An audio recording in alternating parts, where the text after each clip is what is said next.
Couple things to know before we start. One, my face looks weird, and I'm going to mostly be facing this way. The face looks weird because I had microneedling 2 days ago.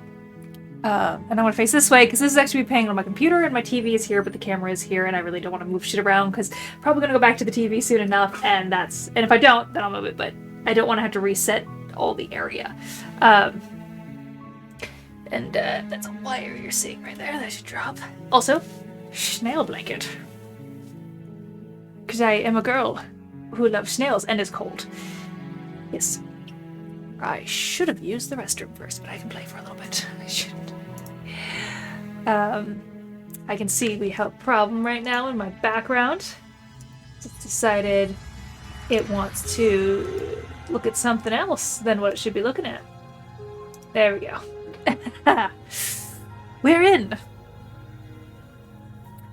And I'm gonna hopefully play this on my controller, because I don't do computer stuff. So, new game! Let's see what my preference is. What are anything? I don't know. I have to figure out what my buttons do, so A is my button. Okay.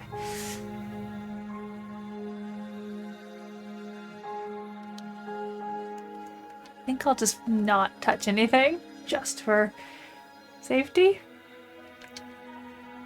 So, gotta also do the right buttons, because I don't... Chapter 1, The Hero and the Princess. You're on a path in the woods, and at the end of that path is a cabin. And in the basement of that cabin is a princess. Stab her, no. You're here to slay her. If you don't, it will be the end of the world. Easy enough. Explore at the end of the world? What are you talking about? Okay, explore.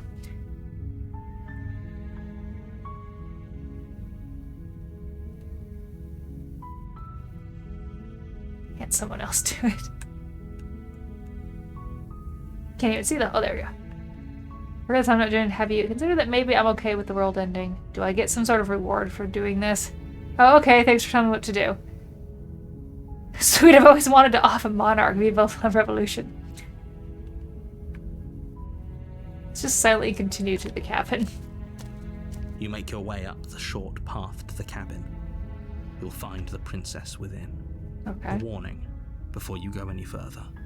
She will lie, she will cheat, and she will do everything in her power to stop you from slaying her. Don't believe a word she says. Hey, Kazu. We're not going to go through with this, right?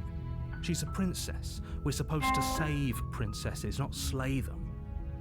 Ignore him. He doesn't know what he's talking about.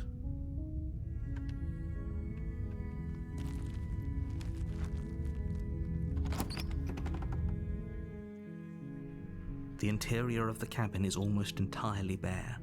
The air is stale and musty, and the floor and walls are painted in a fine layer of dust.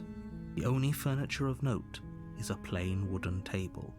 Perched on that table is a pristine blade. I continued silently to the cabin. I didn't feel like fighting with my narrator. I've already played one game where I fight with a narrator.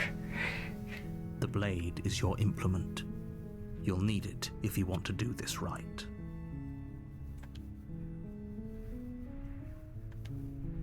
Okay.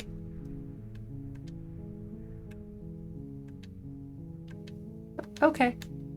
I'm learning my controls. Oh, okay. How do I... If I can even... Is it gonna... Take the blade from the table. It'd be rather difficult to slay the princess and save the world without it.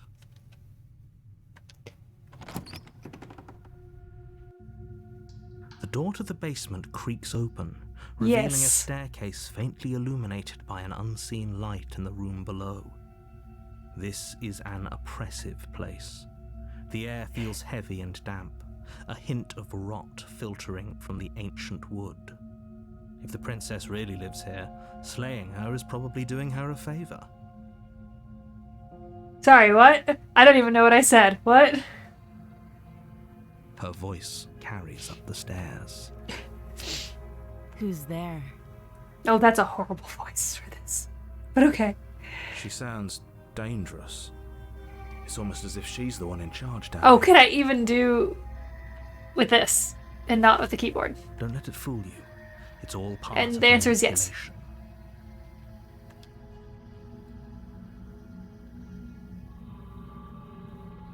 Good. You're still listening to reason. I'll just do this a silent run. You walk down the stairs and lock eyes with the princess. There's a heavy chain around her wrist, binding her to the far wall of the basement. She's so coldly beautiful. Is she really a threat to the world? I said silent. Focus on the task at hand. And there you are. Are you here to kill me or something? Yeah, I don't like her voice.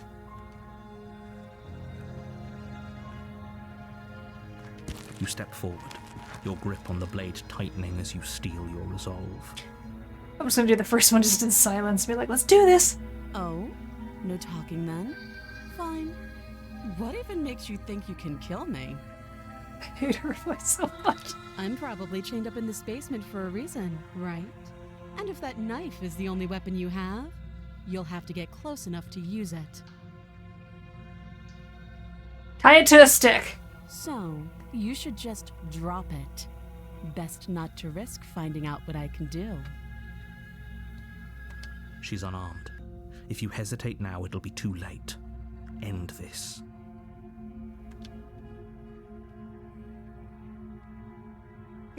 You lunge forward without a moment's hesitation.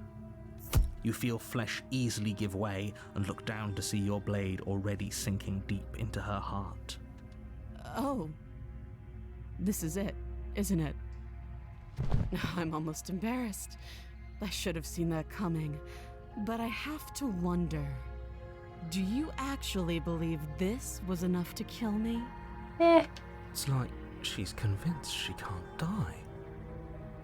Yes, even as she lays there dying, she entirely believes herself to be alive and well. But it's over, isn't it? She stopped breathing moments ago, that arrogant look still plastered on her face. But is it over? Really over?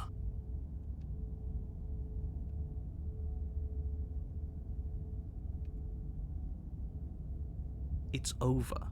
You could check her sleeves if you want, but I can assure you that there's nothing hidden up there. We should make sure. What's the harm in checking for a pulse? I really don't think you should do that. Well, then she's clearly not dead. And why shouldn't we? Is there something you're not telling us? Play with the narrator. I've told you everything that's happened with complete accuracy. The princess is dead. Your blade pierced her heart. There's no coming back from that.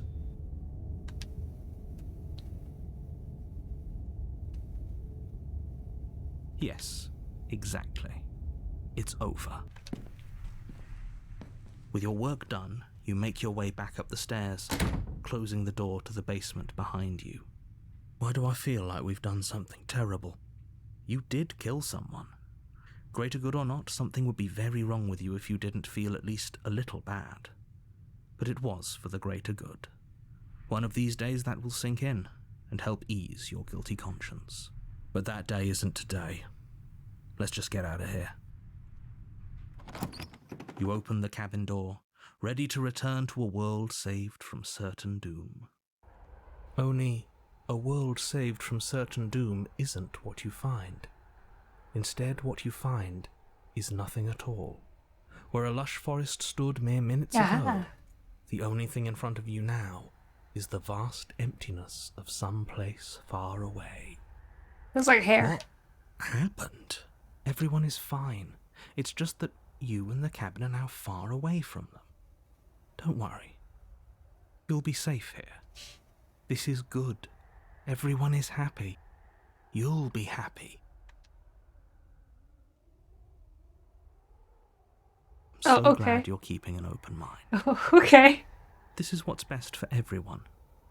Trust me. Time passes. You can't be sure if it's days or months or years or even decades. It's all a wonderful, boring blur. You've never been happier.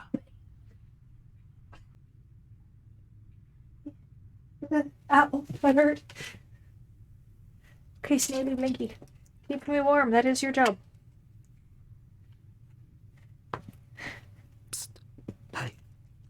We're not just gonna stay here forever, right?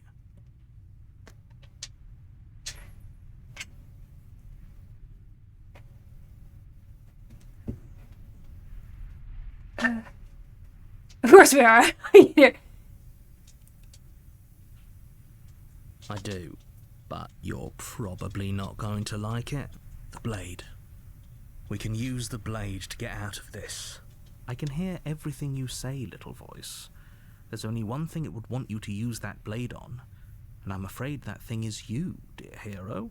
He's right. It's the only way out. Do you hear that? It wants to take this happiness away from you. It wants this wonderful place to end. I don't think the princess is the conning one. I think it's the narrator. Do you not? There's more for us to do, and the only way for us to do it is to take that blade and use it. Don't you dare.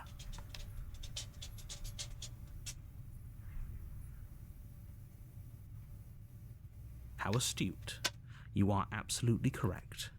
Using the blade to kill yourself would kill you, and you shouldn't do it. In a sense, we die, but looking at things from another angle, are we even really alive anymore? This place, it's nothing.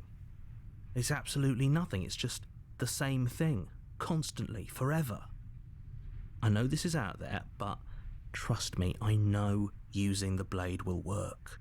That little voice didn't want you to slay the princess. It didn't want you to be happy.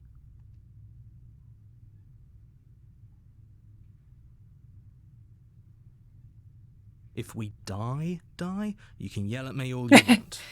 Yeah, that's gonna be easy to do when I'm dead. I made this happy little place for you. Is this not a good enough reward for saving the world? An eternity of bliss? You ingrate? Fine. Whatever. For the first time since time stopped meaning anything, you throw open the door to the basement and walk down the stairs.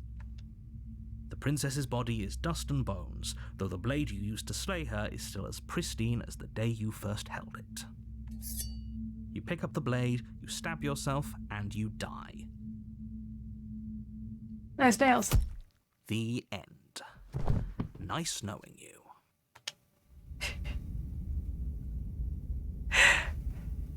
Okay. Should have to do the Spectre. You're on a path in the woods, and at the end of that path is a cabin. You're here to slay her.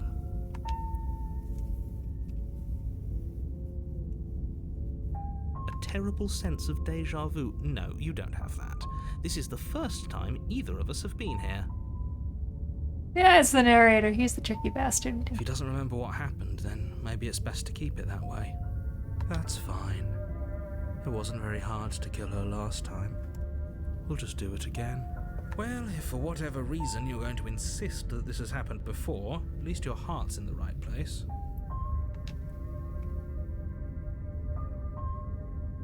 It hasn't. Or if it has, I certainly haven't been a part of it. Like I said, we've just met for the first time, you and I.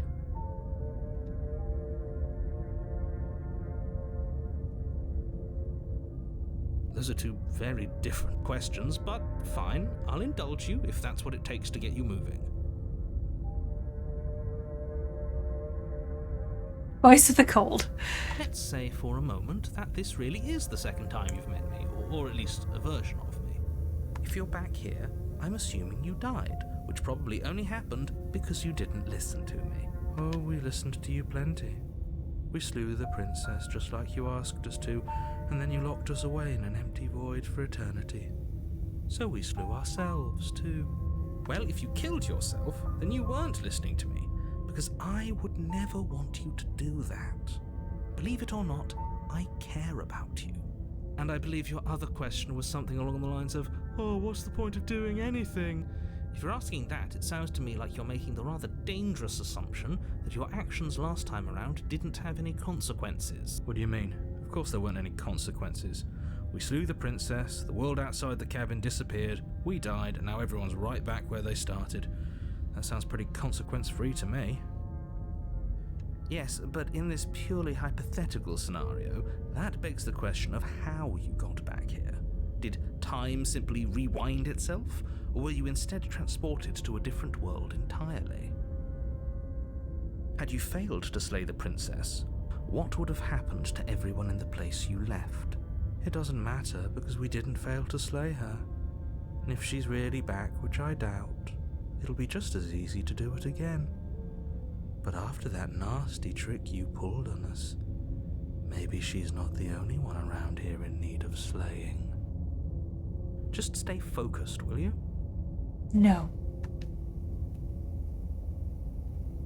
Just be quick about it.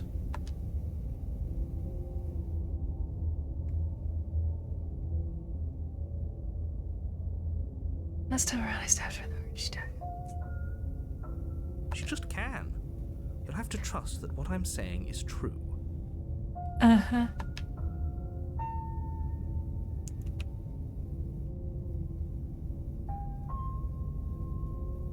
If anything, the world ended after. That's a good point. How do we know we didn't have things backwards? Maybe slaying the princess was what ended the world, not the other way round. Yes. Maybe this whole thing was a trick to get us to end the world. And now we get to go through the whole charade again, wholly aware of what's waiting for us at the end. But that's assuming she's alive in that cabin. We did kill her, after all. You're going to find her in the cabin. If the princess had actually been slain, you wouldn't be here. And let me assure you, killing her will not end the world. I don't know what you think happened to you last time, but it's a load of nonsense. You'll get your happy ending. I promise. Well, that's exactly what we're afraid of. Really? Living happily ever after sounds that bad to you? Oh well, there's no use arguing over your masochism. The cabin awaits. People locked her in that basement, and I told you what this place is. It's a path in the woods. Don't overcomplicate things.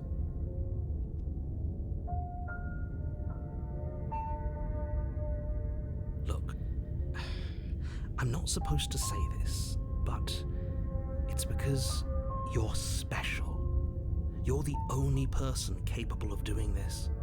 Call it a prophecy, if that helps, but it's just the way things are. Oh, I didn't know we were special. Of course we're special. You're being I cagey. told you everything you need to know. Going into more detail would just overcomplicate an otherwise very simple situation and make your job more difficult. Chosen one, yes. This is boring. He's clearly not interested in talking, so let's just do as he says, and maybe he'll stop bothering us. Great. Now, if you don't mind, the whole world is waiting with bated breath for you to save it from ruin. Okay. Turn around and leave. A warning before you go any further. She will lie. She won't be a problem.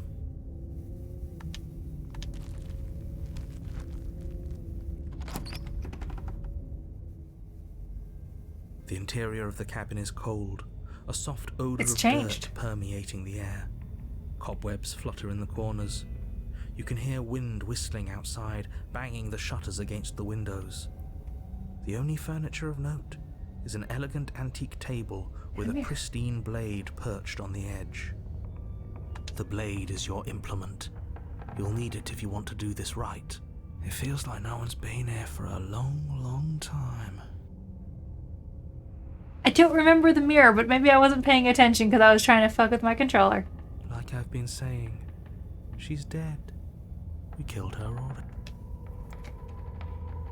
That's because there isn't a mirror. There's a table, the blade sitting on the table, and the door to the basement. Oh, There's I did nothing change else it. in Okay, I was right. There's definitely a mirror. There isn't. Who cares if there's a mirror? Let's just go into the basement and find her body so we can be done with this. Shut up, Cold. I care less about that and more about whether we're being lied to. If he's willing to lie about But I something wonder how that cute I innocuous as a am. mirror, what else is he hiding from us? I'm not lying to you. Use your eyes. There is no mirror. Why would I lie about something so meaningless? What good would it even do?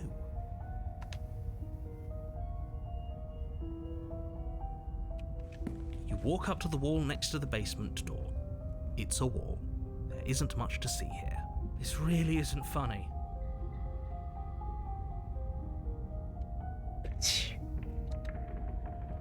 You reach forward and rub your hand against the cabin wall. I hope you know how ridiculous you look right now. But it was there a second ago, and now it's gone. Let's not spend much longer worrying over it. Clearly, it's not even important enough to be ignored. I do have immaculate talents.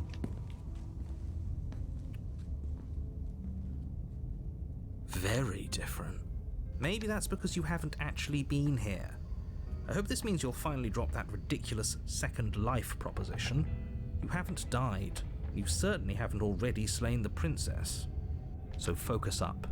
A lot's riding on this.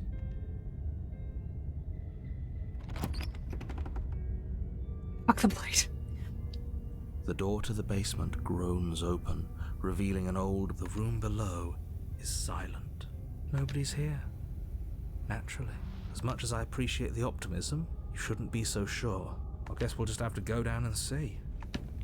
We didn't bring the blade with us. As you descend the final step, the form of the princess comes into view. A skeletal body lying in a heap on the floor, its wrist still bound to the wall by a thick chain. No, Iris, no. Okay.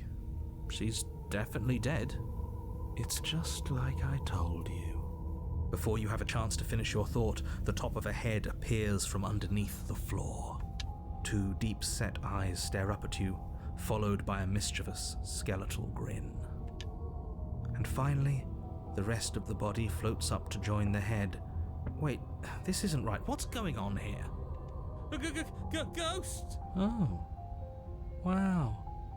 How absolutely terrifying. What's a ghost supposed to do to us? Oh, it's you. Hiya, Keller. I was hoping to see you again. I have some issues with how our last meeting went. Prefer this voice. The princess drifts across the room into your orbit, gently running her fingers across your shoulders and down your neck as she circles you. Her touch is cold and ethereal, formless yet real enough that her icy fingertips send shivers dancing across your skin. So she has a body, and she's right there. We could probably grab her and kill her again, if we wanted to. We don't even need a blade. We're good. She looks fragile enough to me. Jesus, man, calm your tits. I see you don't have that annoying knife anymore. So, does that mean you regret what you've done? Are you here to apologize and make nice? Beg for absolution, maybe? Because I might be interested in seeing a little begging.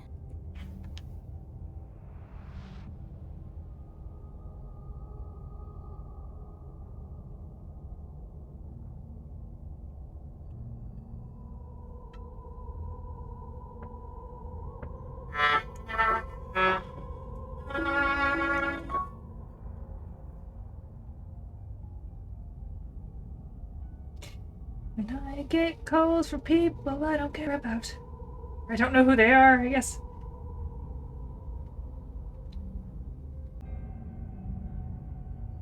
Hopefully that's enough. Hey, Karma. There's a lot of mood right now. I have to start physical therapy on Thursday after my injection into my hip.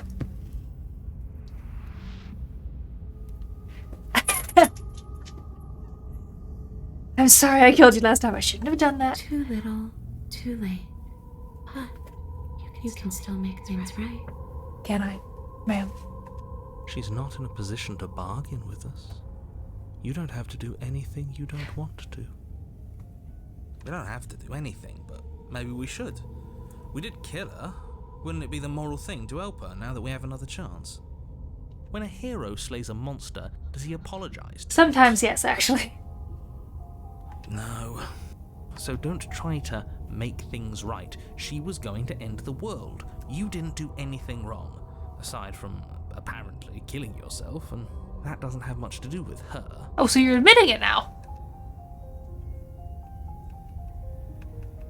Wow, there's a lot of options here.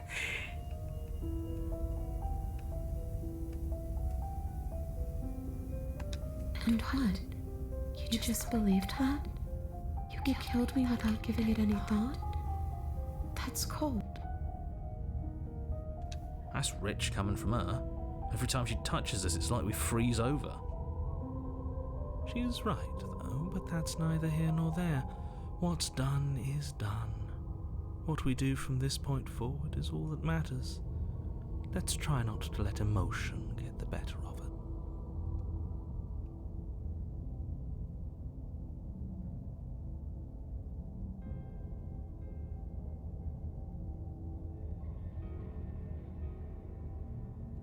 I don't know. I just wanted to leave. I still just want to leave.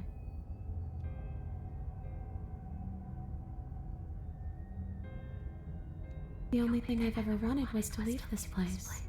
It's still the only thing I want.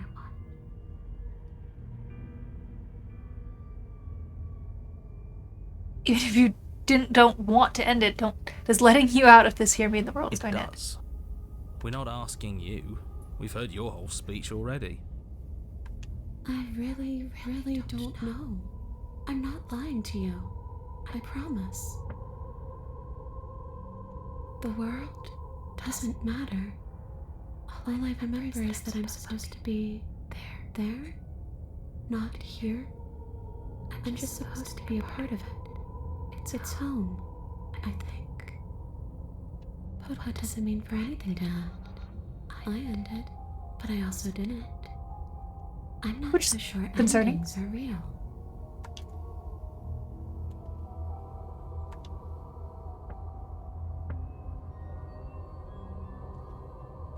How should I know? Why does anyone come back? Maybe I have unfinished business with you. Or maybe you have unfinished business with me. All I know is there's a hole in my chest. Not the big obvious one that you put there. There's something older and deeper. A nagging reminder that I'm not where I'm supposed to be. Yes, obviously things are strange right now. I think it's safe to say that you've seen something you shouldn't have seen. Whatever worlds you've hopped between, whatever versions of me you've met, none of that matters now. There's no changing what's already happened, but you have a job to finish. Do I? Do I really? Finish how? We already did what you told us, and now she's a ghost. There's a perfectly pristine blade waiting for you upstairs. You could always use it to, I don't know, slay her. And then what? And then you'll have saved the world. I think he's asking about what happens after we save the world. If that's even still an option. What do you mean, after? You already know what we mean, don't you? So why don't you go ahead and tell us? You're going to try and lock us away in a timeless void again? Because I didn't much care for that. I'm not going to lock you anywhere. What an interesting choice of emphasis. Home. And just where is home, I wonder? I don't know where home is. I just know it isn't here. But I can feel it calling to me from someplace far away. Wherever I'm supposed to be, it's out there. How specific. And how convenient for her. You see what she's doing, right? She's suggesting that the only way you can rid yourself of her would be to let her out, which, in case you haven't been listening, will spell the end of the entire world.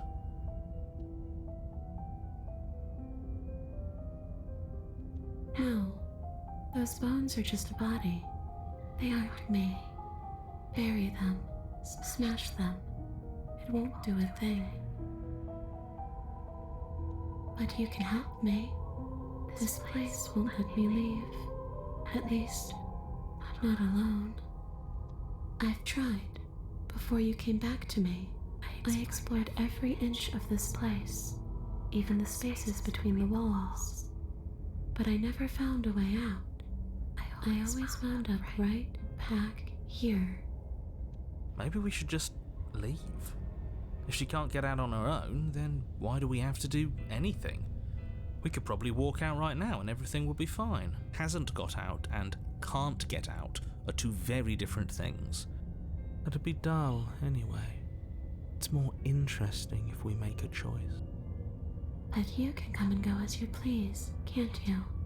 So, let me hitch a ride. After all, you own me.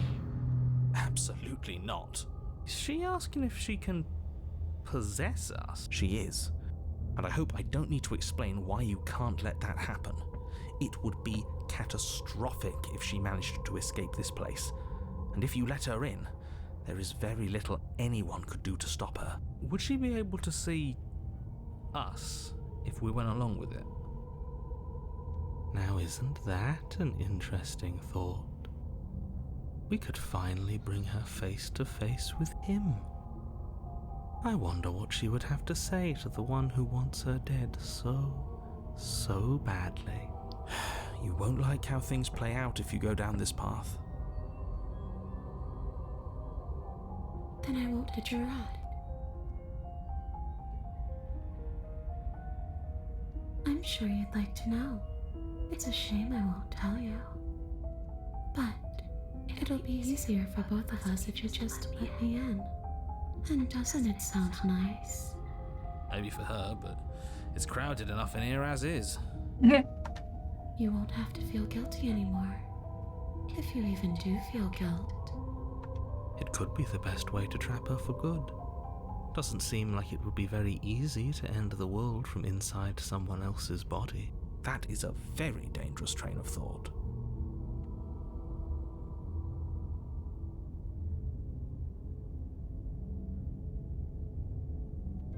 I see. So that's how it's going to be. That makes me sad. I guess we'll have to fight then. The princess passes through you, a chill rippling along your skin, a disappointed sigh echoing in your ears. You turn and face her as she hovers between you and the stairs. Spectral tears streak down her cheeks as she places a translucent hand on your chest. It feels cold, but otherwise like nothing at all. Are we doing the right thing? Why do I feel so sad? Don't let her get to you. It doesn't matter. Somehow, soon, this too will be over, and we'll move on to something new. I feel like you all keep forgetting that. Her dark-rimmed eyes fall to the floor as she speaks. I never wanted to have to hurt anybody. It's not who I wanted to be. The tears on her cheeks vanish. She lifts her head, sorrow replaced with wrath, staring into you with fiery anger. Then I guess you've turned me into something worse. She forces her hand into your chest, and then... Yes? Nothing happens. Are you sure about that? Something should have happened. And yet it didn't. We're fine. You can't be sure if you first hear or feel what happens next, but it is over before you can fully conceptualize what it is. A horrific splintering, the squelching of organs, the rending of tissue, an icy, numbing pain. I do love an icy, numbing pain. I'm done asking. The next time I see you, I'm taking everything I owed. Starting with your body. If you don't choose to give me my freedom, I'll just have to make you give it to me. She's real now. Pity we don't have a weapon. Your last moments are spent a helpless witness as she rips her hand from your chest, holding your still beating heart in her clenched fist. But that's ours. See you It's ours. soon, killer. She crushes it, blood and ruined vascular tissue leaking from between her fingers, dribbling unceremoniously to the floor. Everything goes dark, and you die. Yay, death! I died twice. I like death. You're on a path in the wood. Oh, no, I'm not, Here we sir. go again. Off to slay her. Do we have a new friend joining us this time? The deck's stacked, Yep. isn't it? We kill her, we start again. She kills us as a goddamn ghost, we start again. I'm starting to think we're being run in circles just for the sake of it. Come on, let's not give in to all that misery just yet. There's got to be a way out of this. There's got to be a right answer. Yeah. And what if there isn't? Aren't you listening to me? What if all of this was rigged from the start? That's ridiculous. There'd be no point in all this if it was just some kind of cosmic busy work. I think that's exactly what it is. The powers that be seeing how many ways they can screw with us. Could be it's all some kind of sick joke to them. Wouldn't that get, I don't know, boring? Okay, so you've already been here. Twice even. Great. Then let me poke a few holes in your depressing little theory. Nobody here is screwing with you, and I can't imagine any scenario where you would have started over after slaying the princess. Well, we didn't have to start over. We killed ourselves. And why, pray tell, did you do that? Because you decided to foist an infinite tedium on us. That doesn't sound like me. If I'd had everything my way, you would have effortlessly slain the princess, saved the world, and been given your happy ending. The ending was the tedium. You locked us in a cabin and sent that cabin to an endless void, and then you told us we were happy. Well, were you happy? Of course we weren't happy. That's why we killed ourselves. It was awful. It was boring. It was bullshit. So you killed yourself? Yes. And then she killed us. Even though she was already dead. This is all fake. Okay, let's try to get back on track. You're real. The princess is real. The world is real. The people in the world are real. And the danger she poses to all of them is also, quite unfortunately, real. Whatever you did the first time, it sounds like it almost worked. So how about you give it one last try? Because killing yourself seemed to undo all the good you almost managed to accomplish. All this standing around and talking is boring. Let's at least do something. Maybe we'll kill her again. Maybe we won't. Maybe we'll even free her.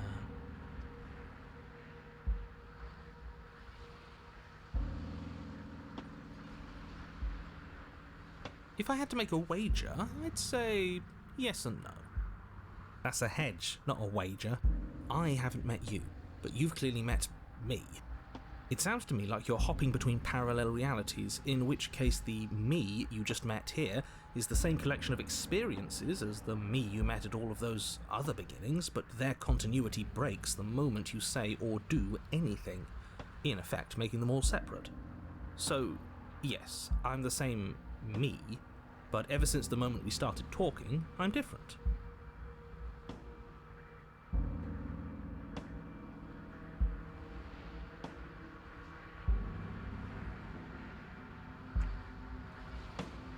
I'm not sure how we're supposed to kill him ourselves, but he's asking for it.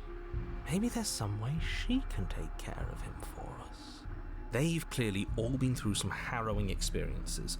Don't let their baggage influence your decisions. You have the ability to see things clearly. I suggest you use it.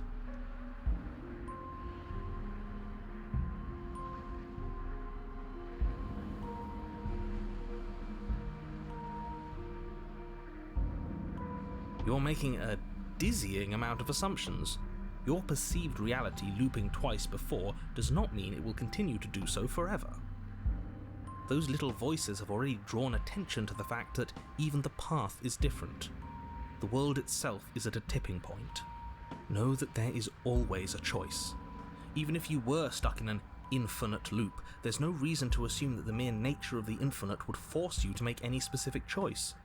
You do have free will, as much as things would be easier if you didn't. And you can just keep making the correct choice forever, never deviating. How convenient, everything always comes back to what you want us to do. I'm sick of him. Makes me want to end the world out of spite.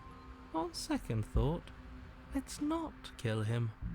Let's throw him someplace that never ends. I'd like to see what that does to him. Begin the song. This is the... No.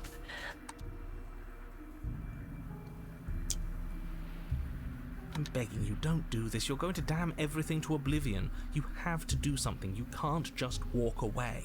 Yet here we are, walking away despite your protestations. You can only bend the rules so much, huh? You can talk all you want, but you can't really do much of anything, can you? Ugh, fine. You walk down the path away from the cabin. For all our sakes that you change your mind before it's too late. Wait, something isn't right. Can you still hear me? Everything is getting fuzzy. What's going on? Where are we? I don't know. But it feels like home. That son of a bitch flipped over the table, didn't he? So, flipped over the table, I guess so. The world around you is unwound. Its physical matter replaced by textured nothingness. It is quiet. There's a distant rumbling, the sound of many sounds, undulation pulse louder as something other comes close. Okay. Hands. Feelers probe across the fabric of reality. Extremities find your consciousness and wrap themselves around it. You are no longer alone. Resistance, fingers, drag claws. Resistance, fingers drag claws across the glass surface of your soul. Frustration, this vessel is full of you. I need something empty I can crawl inside of. I need something shaped like me.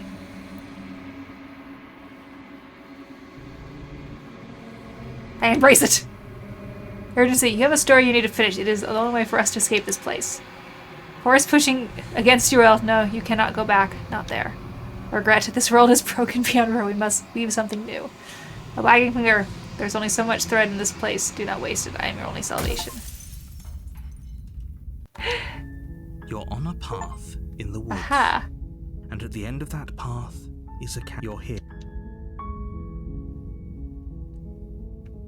So we want to just make sure we keep going through the chapters, huh?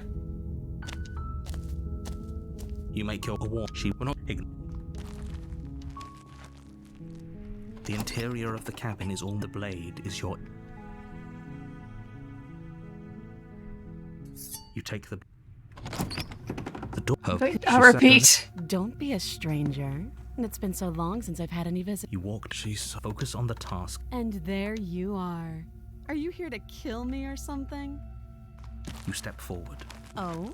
No, I'm probably chained up. So, I must repeat what I did before. You feel. This is. Do you? It's like yeah, but it is.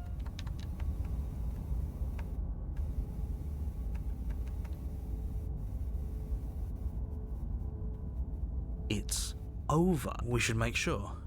What's the harm? I really don't. And why shouldn't we? Is there something? I've told you everything that's happened with complete accuracy. You lean down and wrap your hand around the blade's hilt. But as you begin to slide it out of its resting place, you feel a sharp and sudden jab in your side. What was that? She hit me. I guess I won't be dying alone after all. Quick, let's get out of here. It's too late for that now. You collapse to the ground as the mortally wounded princess twists a blade of her own deeper between your ribs. As you fall, she falls with you, exhausted by the effort, the little life that was left in her eyes fading rapidly. An eye for an eye. A life for a life. We both be I ghosts guess now? we're even now. See you around. You were so close. Why did you hesitate? It doesn't matter. At least you managed to take her with you. I mean, in the end, you would have killed yourself anyway, so. For whatever that's worth. Everything goes dark, and you die. Yay, death. The razor. You're on a path in the. You're here to slay her.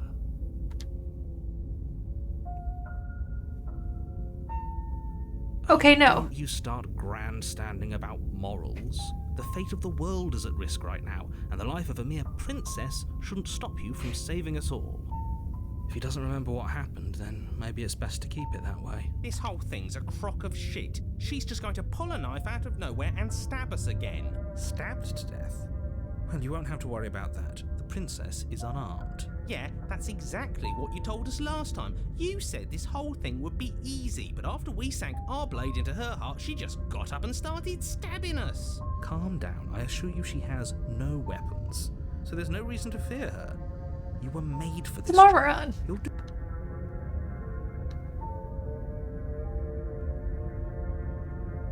Okay, screw it. Let's just go. A warning. She will lie. He couldn't be more on the money. But we're really doing this, aren't we? I'd say you're lost, but I'm stuck here with you. We know what to look out for this time. We know to be careful. Just stay focused and you'll be fine.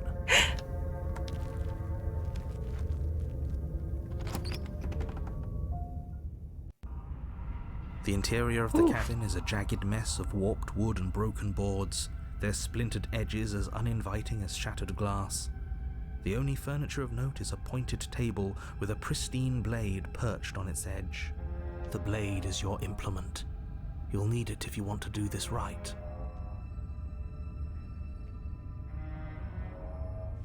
You walk up to the wall next... What are you talking about? This isn't a wall. It's a mirror. Or at least it'll be a mirror once we wipe off that layer of grime. Ah! Not $200 a month. I think that's fair. You reach forward and rub your hand against the cabin wall. I hope you know there was a mirror a second ago. Now it's gone. Yet another thing in here playing tricks on us. I hate this place. You take the blade from the table. It feels a bit better to have a weapon in our hands. Let's make her hurt for what she's done to us.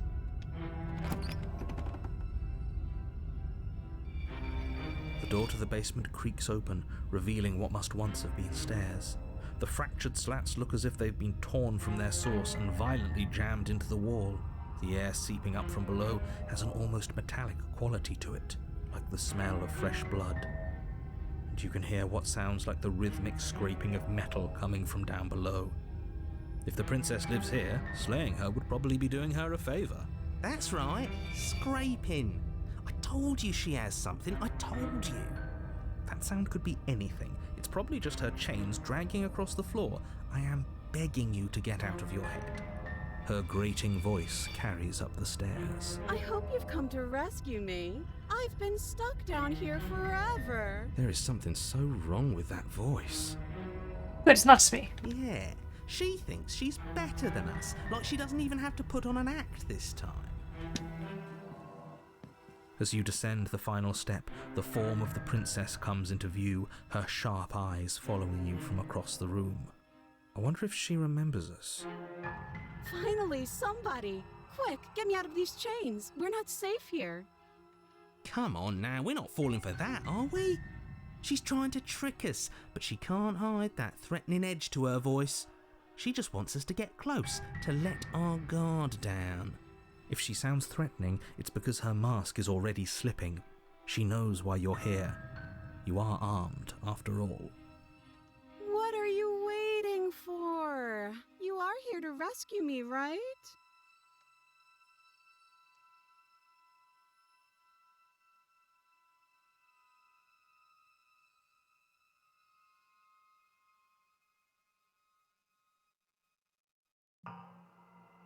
Oh, you don't. Okay, I see. I have an idea. You should come over here and stare directly at the chains. You won't be able to find a key if you don't know what it's supposed to look like, so you better come right within close staring distance just to be sure. I have absolutely zero doubts that she is going to stab us if we get close to her. She certainly feels threatening. Just because she's acting like she's going to stab you doesn't mean she has the means to actually do it. But you know who is armed? You. So stop second-guessing yourself and do your job. But I'm nervous. All the more reason to jump into the deep end and deal with her right now before you waste any more time getting stuck in your head. What? No! No! I wouldn't stab you. I am just a sweet, innocent princess trapped here for no reason. And you are a brave knight who's supposed to walk up to, not stabbing distance to help me. How many more times does she have to vaguely threaten you before you finally decide you're ready to deal with her? We're clearly still figuring out our angle. We don't have the luxury of watching this from a distance. Oh, I'm sorry, do you think I'm in a position of luxury right now? You're acting like you are. My entire world is at risk. then maybe you should behave with a little more humility. A bit of self-deprecation would go a long way. No, I have my dignity. Fine, and will continue to treat you exactly how you deserve to be treated.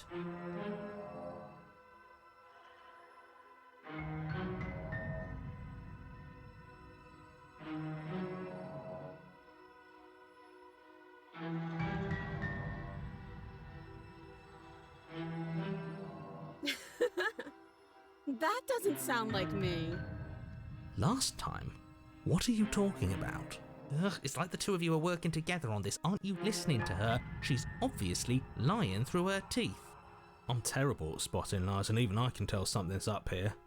We can't be the only ones that looped back to the start. Someone else has to remember, right? Yes, something is obviously up, and we can all tell that she's lying. The thing she's lying about is how dangerous she is, not dimension hopping or time travel or whatever it is you think you're doing.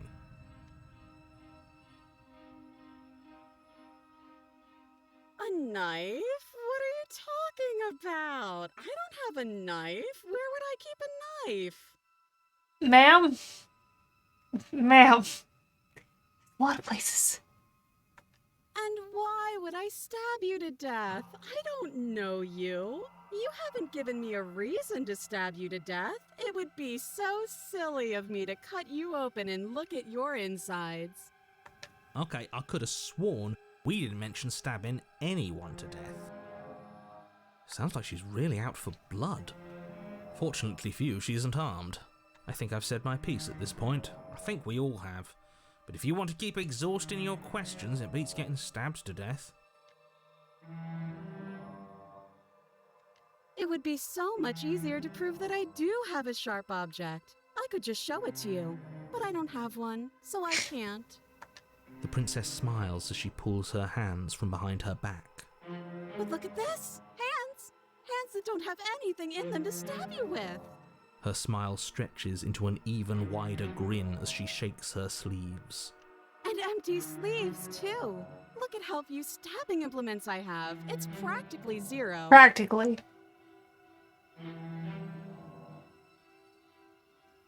I've shown you all of my hiding spots. What kind of princess do you think I am?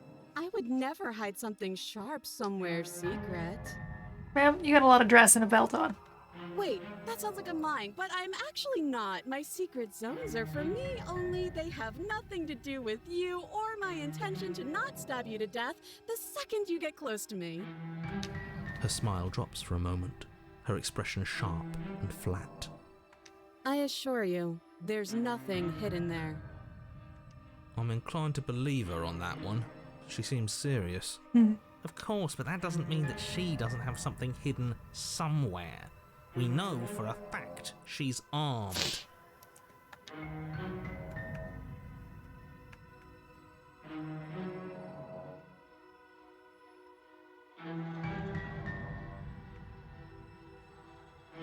But I'm not mad at you, so please stop standing so far out of reach. Okay, I'm bored now. She's bored? That's absurd. She doesn't get to be bored. Not in a way that matters. She's a prisoner. Shit. In a sudden burst of movement, the princess leaps towards you, a blade erupting from her free arm, her wrist limp and empty from the violent expulsion. Huh. So I guess she did have a knife of her own after all. But I didn't get close. That's conciliatory of you. We appreciate it, really. Now what are we going to do? At least we're safe here. She's still in chains. And those chains stop her from continuing her advance. At least for a moment. She looks down at them with something between annoyance and confusion. And then she slices through her arm. Okay, maybe we aren't safe here. She doesn't even hesitate before darting towards you with a terrifying speed you can't hope to outpace. Ah, shit. Okay, she's down an arm and we still have a weapon. I guess we'll have to use it. And use it you do. But unfortunately for you, and for the entire world, you are horribly outmatched. You keep pace with her for a single brief and wordless exchange before she severs your hand and, with it, your only line of defense. She's much better at this than she was last time. Yeah, it's unreal.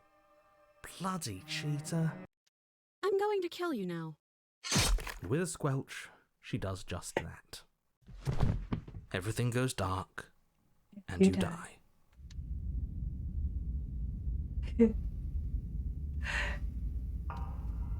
You're on a path in the woods. You're what? Oops. The interior of the cabin is sharp, a constricting mess of curved and battered sheet metal pushing you towards... Wait, excuse me? What just happened? What did you just do? I feel dizzy. Oh ho ho ho! I guess I took us to the cabin, didn't I? Isn't that interesting? Who holds the cards now? The circle's getting smaller and smaller. Running isn't an option anymore. We have to fight. What's the point of fighting if she's just going to win every time? It hurts being sliced to pieces. We're better off just sitting up here and doing nothing. Great, so obviously you've already been here. How many times? This is our third? No wonder things have fallen apart. You do realise that every time you fail, she escapes and an entire world is damned to destruction, right? That can't be right. That's too much responsibility. And you didn't tell us that before, sir? I couldn't agree more. We couldn't be trusted with the fate of a single person, let alone the fate of the world. Let's just stay focused, shall we? The only furniture of note is a bent metal table, a pristine blade perched. We take it. Okay, sure. You take the blade before letting me finish telling you it's there. It would be difficult to slay the princess and save the world without a weapon. This feels right.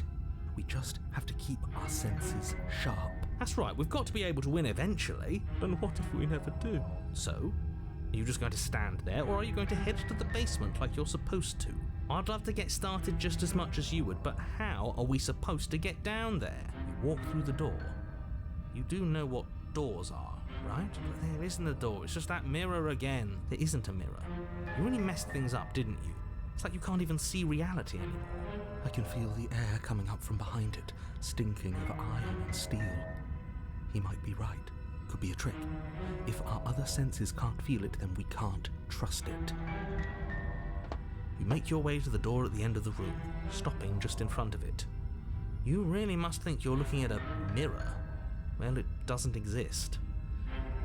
Just reach forward and open it. Let's just move it out of the way without looking. I don't want to see us. I'm sure we all look awful after dying twice. Let's just fumble for the handle and be done with it. I don't care what we look like. I care about getting to the end of this mess. Oh.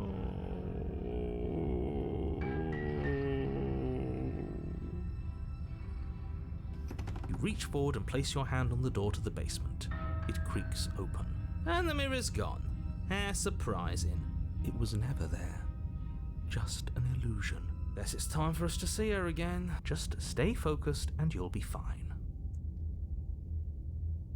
You step forward, but you don't get a chance to linger on the basement stairs. Iris, They are no. smooth and Let her, flat she's and sleepy. metallic, an unintentional and unfortunately slippery ramp that quickly sends you skittering to the bottom.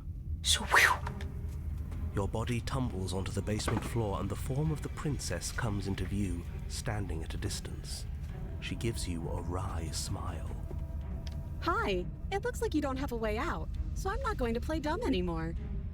But don't worry about how bad you did last time. That's part of the fun. Fun for her, maybe. I didn't like dying all over again. Thinking about dying makes us as good as dead. The only thing that matters is survival. Actually, does survival matter? We've died twice and nothing bad has come of it. We just need to find a way to win once. Nothing bad has come of it yet. Plenty bad has come of it. You've left at least one entire world to ruin. The people there mattered. The past isn't real. There's only here and now. Your internal bickering is cut short by the wet sound of slicing meat. From the princess's arms erupt twin blades, glistening with her blood, the empty flesh of her arms flopping at her elbows like torn sleeves. The chain clatters to the floor. She's loose, and she is coming for you. You're going to make me walk over to you, aren't you? Shit. She's coming for us and I'm out of ideas.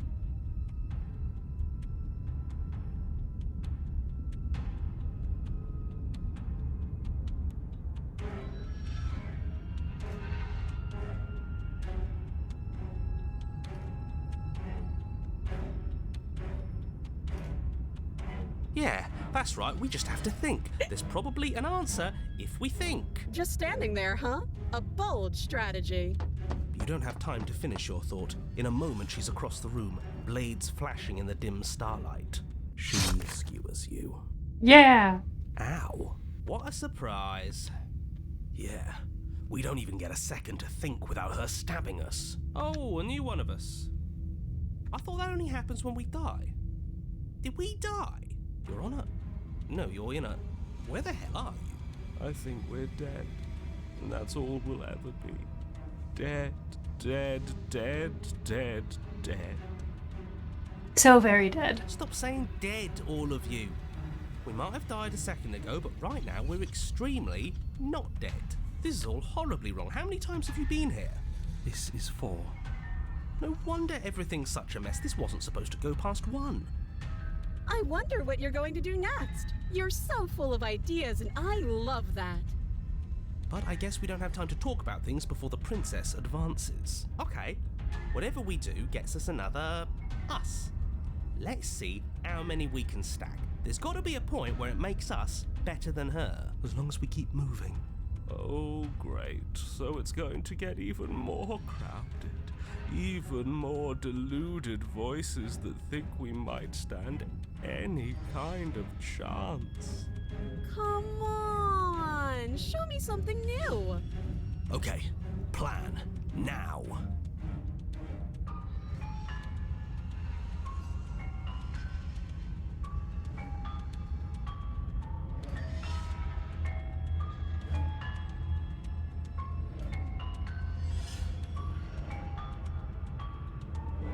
Yeah. Then you skewer yourself. And then you can... I thought we both understood that dying doesn't get you anywhere. Huh, that didn't do much of anything. We're tougher than I thought. Well, there's more of us. Let's see if that helps. We just have to hit her harder. She skewers you. You'll have to be trickier than that. Compliment her on those gleaming blades. There's nothing better than a capable woman. She skewers you. You're cute. Do you see that? We almost had her. That was luck. But we only have to get lucky once. Just panic. Flee. She skewers you. No, you don't get to escape. That's not how this works. It doesn't matter how many times this takes, we can't give up. Okay, let's go again. She's going to kill this body either way. So stop feeling what it feels. She skewers you. Ooh, not bad. Real tough. See? We're getting better. Okay, yeah. That was a good one. Let's appeal to her better nature. We haven't tried that. I'm sure she'll listen to reason. She skewers you. We're getting close to something, can't you feel it? One last time. You're right. One last time, that's all we need. And then everything goes dark, and you die.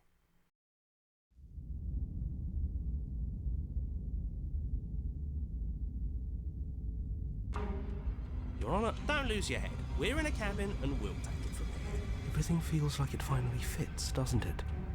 We're up here, which is different, and different is good. And our steel claw is already in our hand. Ho-ho! What if we throw it out the window?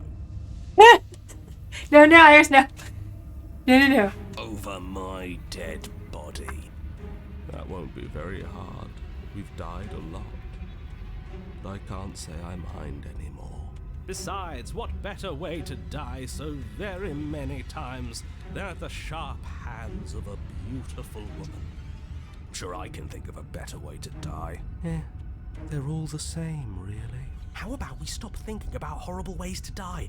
I don't want us to accidentally manifest anything. The only thing we're gonna manifest is finally ending up on top. There are entirely too many of you. How many times have you been here? This isn't good.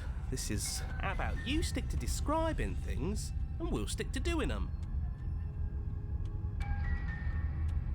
I like the skeptic, and I like, Cold. Yeah, leave it to the pros. We'll notch up that win in no time. Narrator, we heroically stride through the door and towards our destined final encounter. with our star-crossed lover. Fine by me. You walk to the door and onto the basement stairs, only... Fine, I'll just shut up then and speed this whole thing along. Are you sure you don't want me to describe the stairs? Or this room, or anything? It feels like I'm hardly a part of this. Don't care, just want to win. Fine, you make your way to the basement, where the princess awaits you. You know, this last time I killed you, and you didn't pop right back up again? I thought I'd actually done it. I thought I'd cut you into so many pieces you just weren't able to stitch yourself back together. But I guess we're not done. That's okay with me. It's good even. I like that. I got something ready for you while you were gone. Do you want to see it? I'm not going to wait for an answer. I'm just going to show you. It's worth it though. Just you wait. And not for very long, because I'm going to do it right now. Are you going to say what she does? Do you want me to talk now? Well, yeah, she says she has something new. I want to hear about the new thing. Yeah, me too. I think I speak for all of us when I say that I would like to hear you describe her new thing. Really? Okay then. Here we go. Now. The princess's skin twists, splitting into red blooms of raw meat as it stretches and tears. And then it erupts. She becomes a wave of blood and viscera, pieces of her splattering against the walls. All that remains in the center of the room is a skeleton of blades. A heart beats furiously in its cage of a chest. Are you ready for what comes next? Holy shit! She's gorgeous. Absolutely divine. Yes, behold, the perfect woman. Do you think we can throw her out the window? That looked painful. How is she still alive? Heart's still beating, that's all she needs. This is fake. This is all fake. That's all just made up. She doesn't even have a back anymore. How are we supposed to stab her in it? This is all just a sick joke. I hate existing. We're screwed. I quit. I'm done. Forget it. All right, what just happened? It's so quiet. Something feels different about you. It almost makes me feel different. Like I should actually take this seriously for once.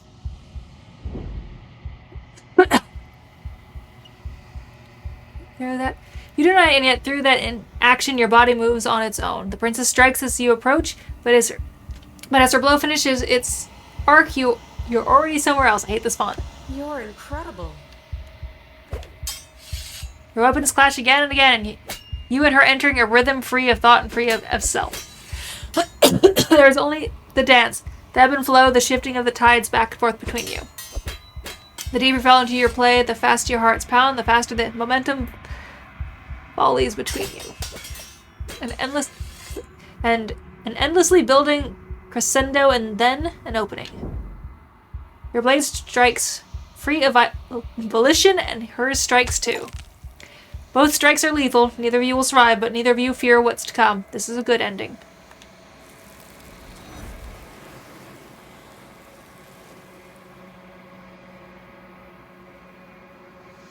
You do not get to see each other die. Something has taken her away, and it's left something else in her place. The mirror. You do so.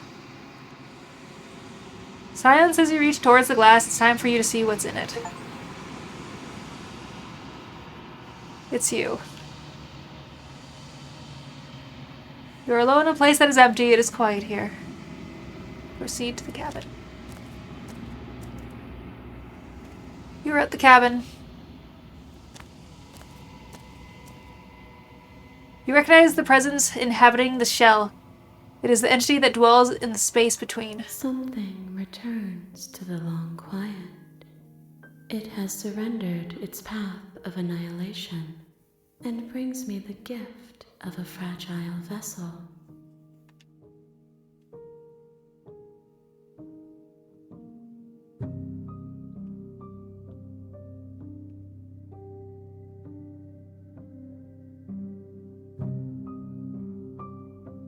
Do you know the narrator? You are the only thing I have ever known. The space we're in is vacant. Nothing comes here but us.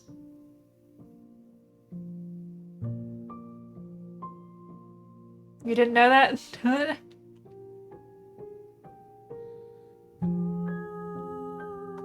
I am solitary lights in an empty city. What are you?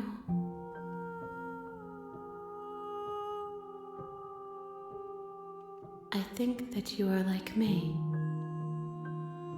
We are oceans, reduced to shallow creeks. How can the world have ended if we are talking?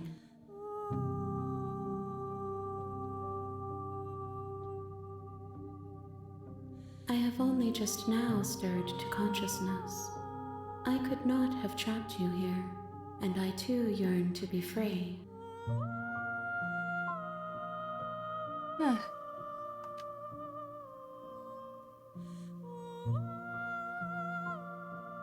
Yes, nerves and fibers to feel the worlds beyond, perspectives to make my own. This one is sharp and single-minded. She is cruelty, but she is also joy. She will make for an indomitable heart. Do not mourn her. She is exactly where she needs to be.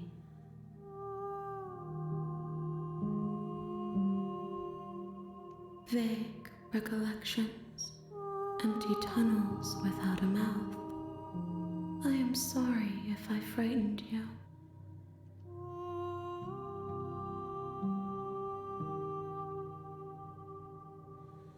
She is part of me, and part of me is her.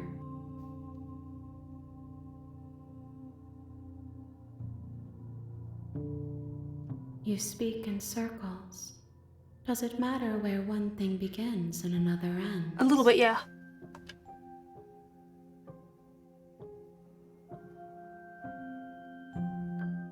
I know only that they are.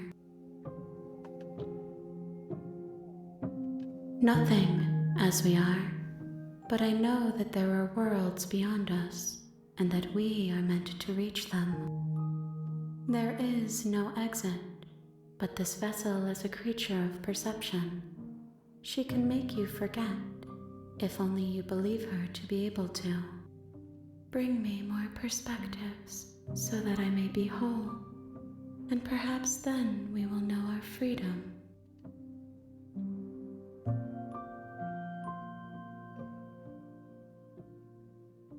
More than you have found, but less than there are to find. I am infinite. The rest will find their own way home.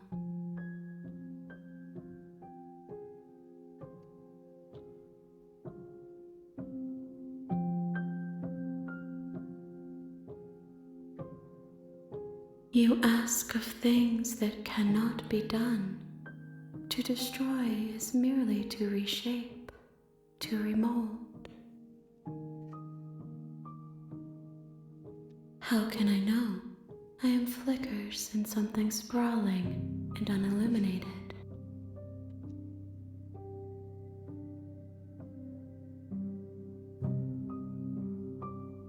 Everything, until we meet again. Then we will be here forever, as we are now, unfinished, dry, hollow. I have not lived. I am not afraid to die.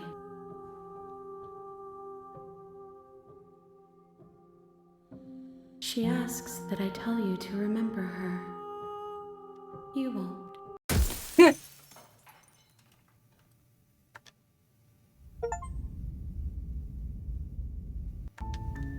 You're on a path. You're here to...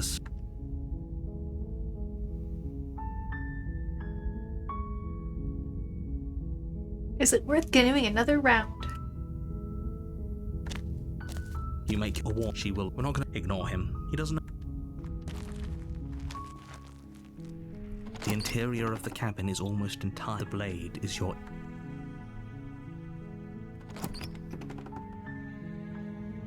weapon this The time. door to the basement creaked. Her voice Hello? Is someone there? is hypnotizing.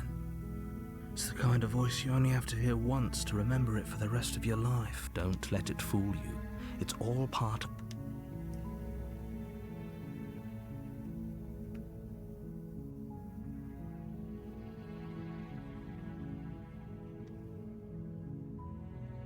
How many times do I have to tell you how dangerous letting her out of here would be before it finally sinks in? Okay, sleep well. Wait, really? You're here to rescue me? I was starting to think I'd be stuck down here forever. Come downstairs. I want to see the face of my rescuer. You walk down the stairs and lock eyes with the princess. There's a heavy chain around her wrist, binding her to the... She's beautiful. How could someone like this be a threat to anyone? I am begging you to stay focused. There's a lot riding on you here. Welcome Hi. to the Horde. I can't believe you're Side here. effects I've been include waiting rotting for flesh, something like horrible this to smell, happen limbs falling forever. off, and if you experience an erection lasting longer than 4 hours, don't worry, that'll fall off too. Okay. I hope you brought something to deal with these chains. Hey, what's up? Don't do it. If she gets out of those chains, we're all one step closer to the end.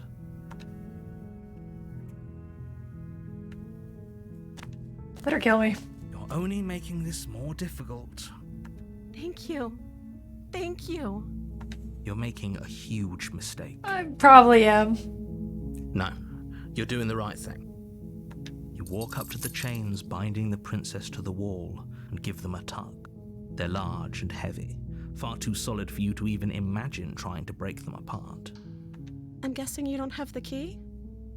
Maybe it's somewhere upstairs. Doubtful. Whoever locked the princess away down here intended for her to never see the light of day. They wouldn't have just left the key to her chains somewhere in the cabin. Maybe they did.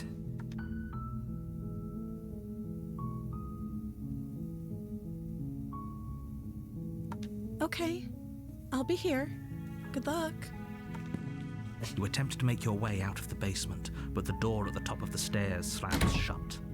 Oh. The click of a lock sliding into place. Is someone else here? You try the door, but it's locked from the outside.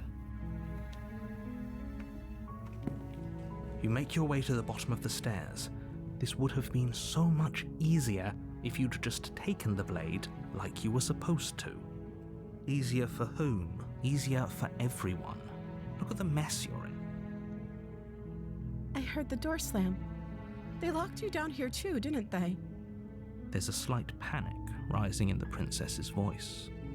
If I could just get out of these chains, I know we could force our way out of here together. She barely hesitates before raising her arm to her mouth, her teeth tearing through her limb with the determination of a trapped wolf. All right. As she rips her flesh from her bone, a sound comes from behind you, the clang of bouncing metal. It's the blade from upstairs. You're not sure how it made its way down here, but if there's a time to strike, it's now. Or we could use it to free her. You won't like what happens if you do that. Yeah, but I haven't done that, so... Fine. Against your better judgment, you place the blade against the ragged, self-inflicted wound on the princess's arm, just above the unyielding chain binding her to this place. You cut into her flesh.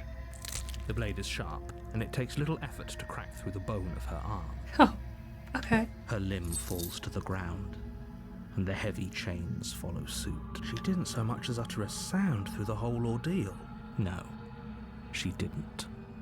She smiles softly as her gaze meets yours, blood from her wounded arm dripping rhythmically to the ground. How is she still smiling after everything? It's like she isn't even bothered by what just happened. Thank you. Now let's get out of here. No, we won't have any of that. The stakes are too high. You can't just let her escape into the world. No, I can't just let her escape into the world. As the princess approaches the bottom stair, your body steps forward and raises the blade. Ooh. Wait, this isn't fair. You can't just do that. Watch me. What are you doing? I don't want you.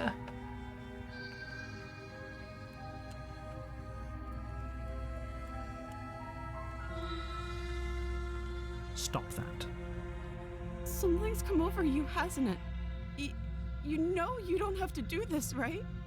Your body lunges forward, the blade held low, ready to sink into her heart. But the princess dodges, stumbling back against the wall before the blade has a chance to connect. Stop it. Stop trying to resist me. I'm trying to get you out of here alive. The blade. Move the blade. No! As your body remains frozen in stubborn resistance, She's probably gonna have to kill me, but Princess life. takes a cautious step forward. We both know this isn't you. She nervously reaches towards you and takes the blade from your infuriatingly rigid hands. What are you doing? I'm sorry. I'll try to be quick. She plunges it into your chest, tearing through flesh and sinew. It is agony. But you aren't dead yet. Oh no, I'm so sorry. Stay strong. We can tough it out until it's done. For her sake.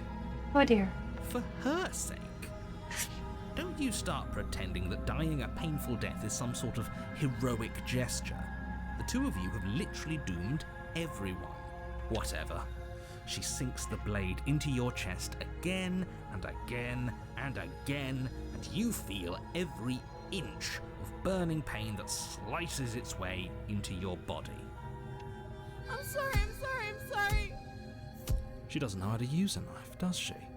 Apparently not, though it doesn't matter how sloppy her knife work is, does it? A stab wound is still a stab wound, and it won't be long before you bleed out. I'm so sorry.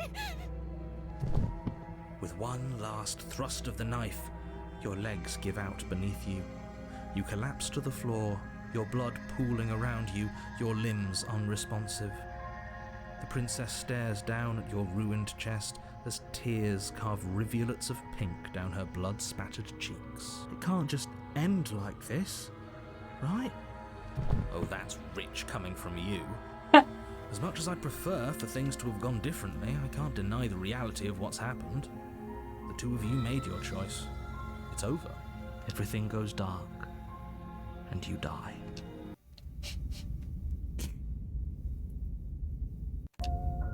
You're on a path.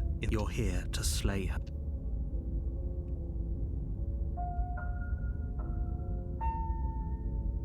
My tricks? If he doesn't remember what happened, then...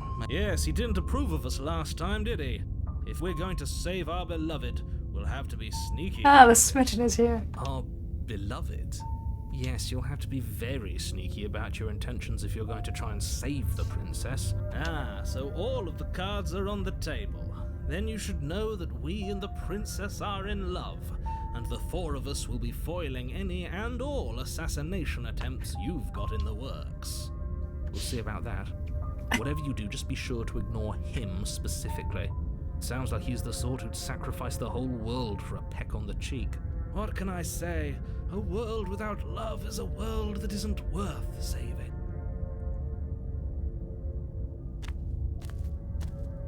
A warning. Before you go, she will lie. We already told you we're not playing along with your little game. It's your lies that can't be trusted.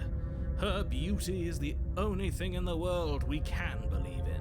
I think we've already been over this. I'm pretty sure he just likes the sound of his own voice. I do, but I also speak from the heart. My passions At least he's are too honest. great to be stifled. They must be expressed. Sure, yeah, your passions are strong and all, but not everyone needs to hear them. Some things are better kept quiet. Don't pay their bickering any mind. Folk.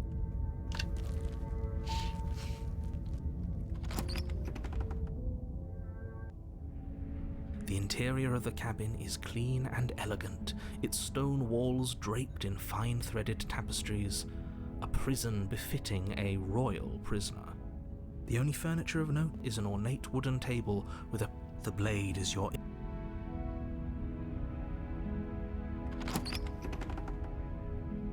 Who needs a blade? Not me. The door to the basement creaks open, revealing an intricate stairwell.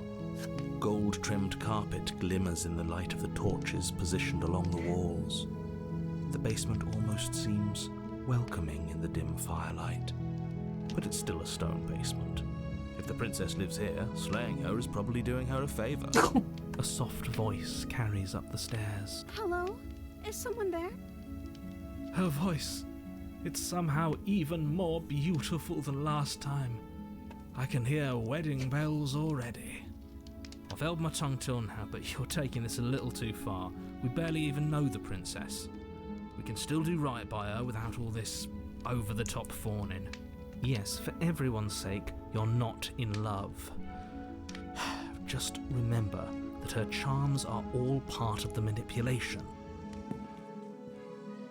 You walk down the stairs and lock eyes with the princess. My love, we're here to rescue you from your unjust and foul imprisonment. You know she can't hear you, right? She may not be able to hear my words, but surely she can hear my spirit. Oh, your spirit's plenty loud, all right.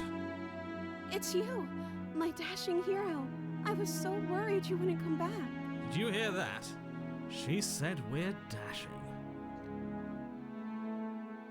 And she called us a hero. Flattery really goes a long way with the two of you, doesn't it?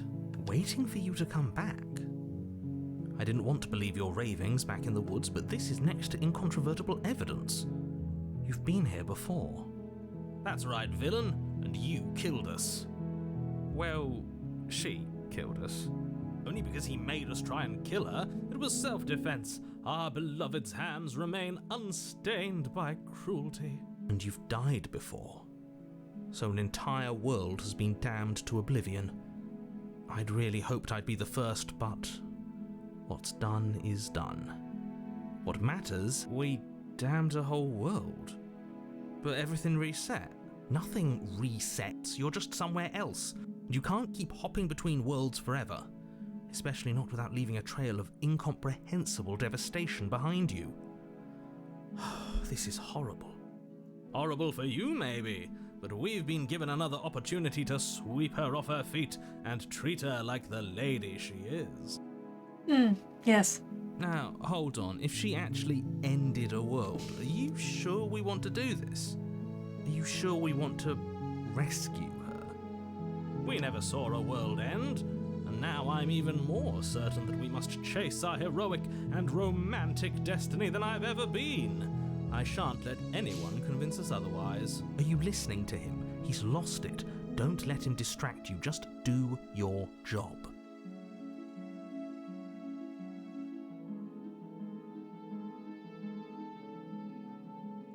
You died, and now we're talking.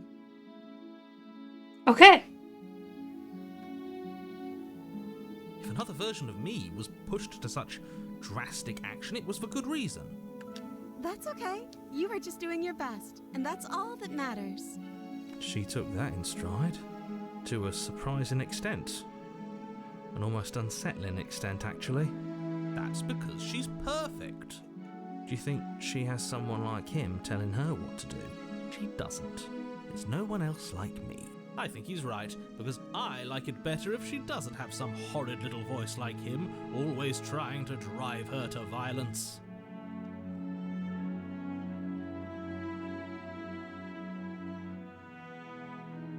I don't know. Was I supposed to have ended the world? Would that have made you happy? Isn't that just like our darling princess? She wants to make us happy.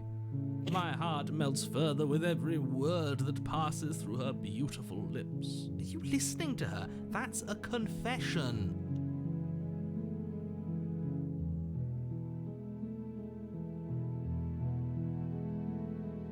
Then I didn't end the world. See? She didn't confess anything. She is innocence itself. I'm not so sure. I'm okay with whatever you come up with. You can cut my arm off again. We won't be laying a finger on her perfect wrists, and indeed, we won't even have to. Do you see how dainty her hands are? We'll be able to slip her right out with no harm done. What? No, she's a prisoner here. You can't just slip her hand through the chains. Why are you two arguing over the logistics of slipping her hand out of her shackles? She just said she'd be okay with any idea we came up with. Am I the only one here who thinks that's weird? She didn't care last time. Why should she care this time? That's our stoic, smiling angel. No, you're right. It's extremely bizarre behaviour and further evidence that she's a monster who's not to be trusted. So go ahead and slay her. No, I can't let you do that. If you take another step towards the princess, I would if you had a weapon. Not on my watch, villain. My passions contain titanic depths, and if you try anything that might harm our dearest, I will end our life without a second thought. You wouldn't. I would. I'd listen to him if I were you. He has a lot of strong feelings. And doesn't the world end if we don't stop her? You approach the princess and gingerly slide her hand from her bindings. That shouldn't have worked. I'll be damned. We're doomed. I can't believe it. But I guess I have to. I told you, there's no life more worth living than that of a true believer. I'm free, and you're not trying to kill me this time. Thank you. Thank you so much. The princess jumps up and smothers you in a joyful embrace. If only you had a weapon, one slip of the wrist and your pristine blade would be buried in her back and everyone out there would be saved. Luckily for Mr. Romance, we don't have a weapon. Who needs a weapon when we have the power of love on our side? What do we do now?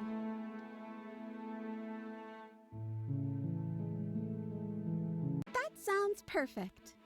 The princess takes your hand, the last hopes of the entire world slipping through your fingers as they intertwine with her. We have each other. We don't need the world for our happy ending. I like to think that you do, actually. Look, I have my doubts, but the choice has been made and this is happening. You don't have to mope about it. I will mope about it, because moping is the only recourse you love-blind fools have left me with. You and the princess walk up the stairs hand in hand. Ugh, look at the way she's smiling at you. She doesn't have to be so happy about this. And what happens after we walk up the stairs? Let's see. Oh, isn't that interesting? The door slams in your face and the lock clicks. That's a familiar move. Did I do that last time? Then you should know that you won't be able to leave. Oh no! Did someone lock us in here? That's not fair. We're supposed to leave now. She's right. It isn't fair. But the unfairnesses of the world are no match for the strength of true love. Enough with this true love nonsense. You just met her. Of course you wouldn't understand. Our passions run deeper than anything you have ever known. Are you listening to this? You don't have to go along with the every whim of that delusional voice. I'm just along for the ride at this point.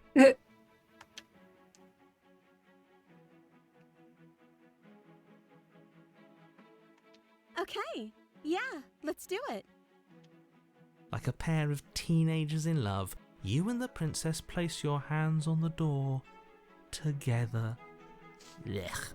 And the lock clicks and the door creaks open. Are you kidding me? I told you our love was insurmountable. You and the princess make your way upstairs and the blade, that's right, there's still a chance for you to do the right thing. Take the blade from the table and slay her before it's too late. You're enjoying this, aren't you? You're taking every opportunity you can to draw out the end of the world and make me suffer. I am, yes. I hate And I love it. No, well, I hate you too. That's the way out. We're going to leave together, just like you wanted. Yes, I suppose you are going to do that, aren't you? You cross the room, opening the door to the cabin, and then you step outside. Our happy ending at last. We did it. What should we do now? Where did everything go? Where did he go? Oh, is he gone? I hadn't noticed. I was too busy staring deep into our beloved's eyes. I'm cold. Is being happy supposed to be so cold? She's cold. Quick, our feathers. Pluck them all and weave her a coat worthy of a princess.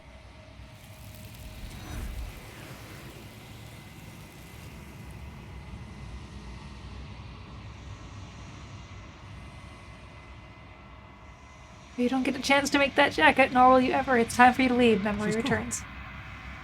Where did she go? Should we try and find her? Is that a mirror? Why is it here?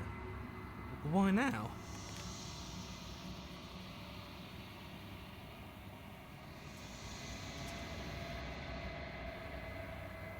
What is that supposed to mean? Whatever awful thing I felt before, it feels so much worse now. Do it then. End us all before I die of a broken heart.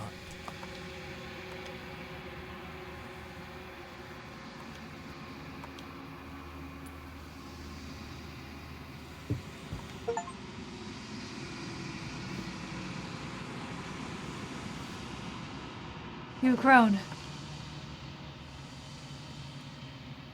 You find yourself in the long quiet once again. We're at the cabin. Flickering lights and empty cityscapes become pockets of vitality and movement. I am more than I was before. Alright. Whenever you are ready, I will wipe your slate clean once again.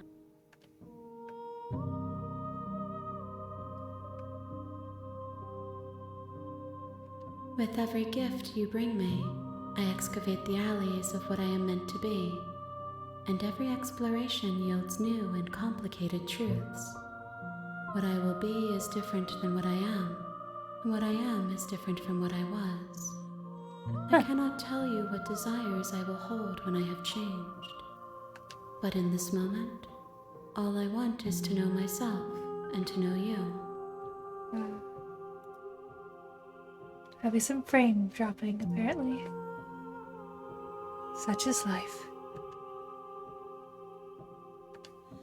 Oh, yep, gotta put it back up. Excuse me.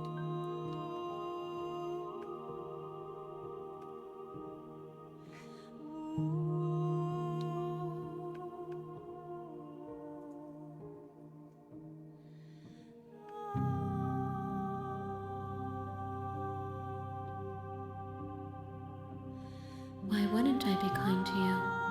You are the only thing I know that isn't me.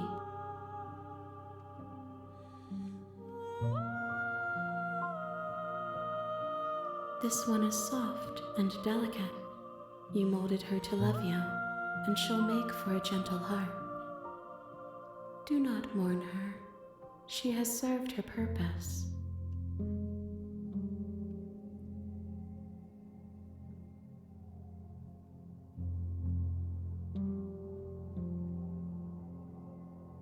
Gifts aren't what someone tells you to bring them. My joy is in seeing what you choose. There are no wrong answers, and every perspective illuminates my shadows and shares new secrets.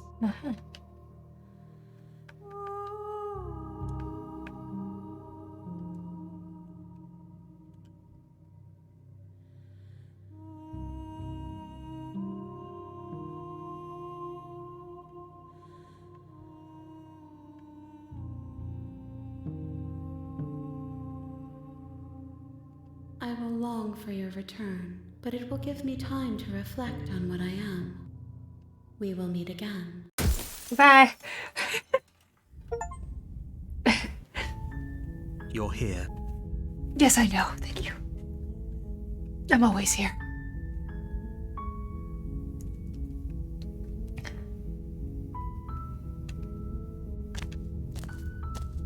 You made a warning. We're not going to ignore.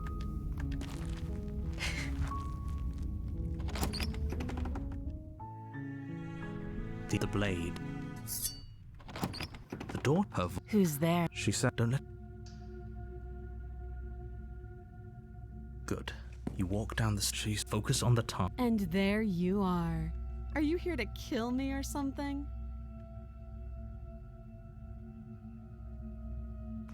You step forward. Oh? No, I'm probably chained up in this basement, so you should just... She's unarmed.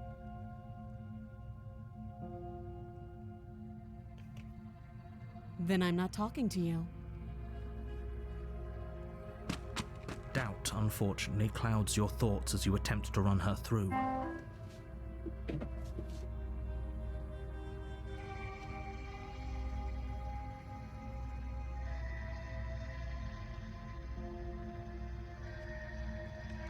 A moment of distraction and hesitation is all she needed to sidestep your thrust and deliver a catastrophic blow to your jaw.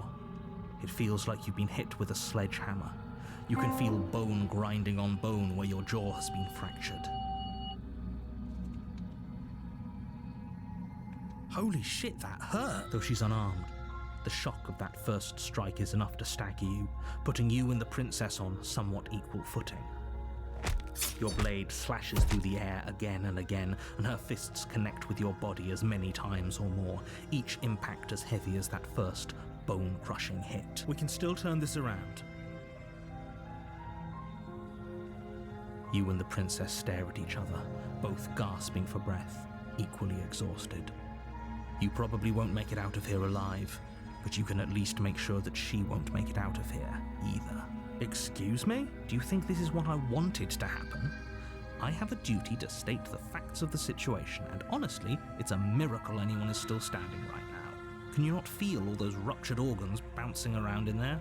If the princess doesn't do our friend in herself, internal bleeding is certain to finish the job. The two of you clash for the final time. You feel your ribs break as she delivers a heavy blow, but you push through the pain, falling forward and sinking your blade deep into the princess's heart. Oh.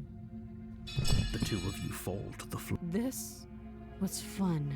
The princess gasps, her voice an unhealthy rasp as her lungs start to fill with blood. You put up more of a fight than I thought you would.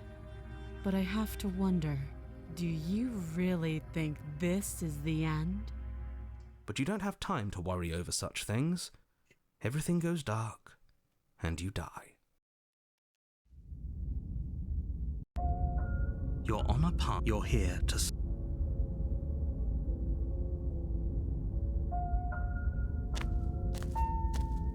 A warning, she will lie. Lying and cheating doesn't sound like her at all. Not that it matters. It's not like she can lie or cheat in the middle of a fight. Are you sure about that? The point of my warning wasn't to start an argument over what circumstances the princess is capable of lying in. It was to give you some broadly applicable advice. The princess will do and say whatever she thinks it will take to get her out of there. So don't trust her. Ever. Are we clear? Crystal, let's just get on with it already.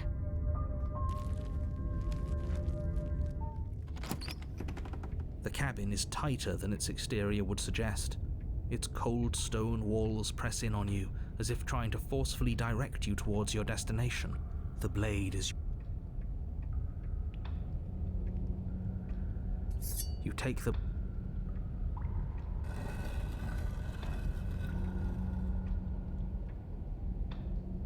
The door to the basement creaks open, her fierce voice Is that another challenger? Finally. It's been ages since I've had a good fight. This isn't what she sounded like last time. Her voice is a little deeper, almost threatening. Good. Sounds like my kind of princess. As much as I appreciate the enthusiasm, just make sure you don't let your bloodlust get to your head. You need to stay focused and keep your wits about you. Remember, you're here to slay the princess, not to have a good fight. Had to have both? As you descend the final step, the form of the princess comes into view. A large shack. Looks like she could rip those chains out of the wall without a second thought. She's changed again.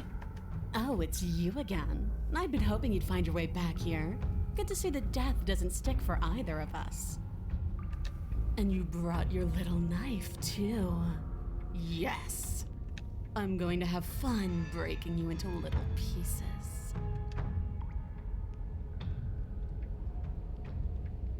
Oh, I remember you all right. Best 3 minutes of my life. So, why don't we do it again? See? She wants to fight us again. There's no reason for us to stand around talking. All right, fine. If you're not going to address it, I will. What? You've already met the princess. The princess has already met you. The two of you killed each other. Maybe. You did seem to just gloss over the whole thing for a while. Of course I glossed over it.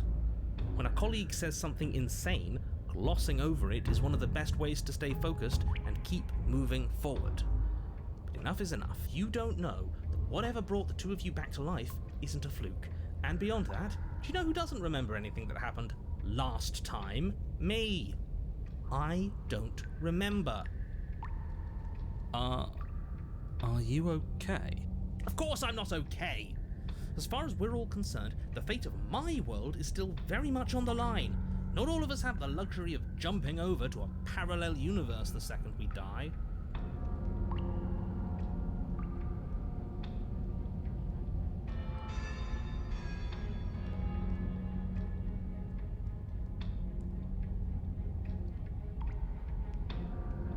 Don't try to lie to me, just please take this seriously. Agreed. We can't win unless you treat this fight with the gravity it deserves.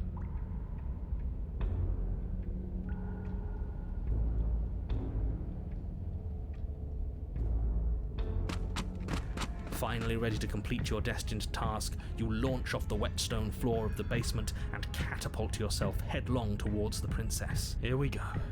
Let's make this count. Oh, we'll make it count, all right.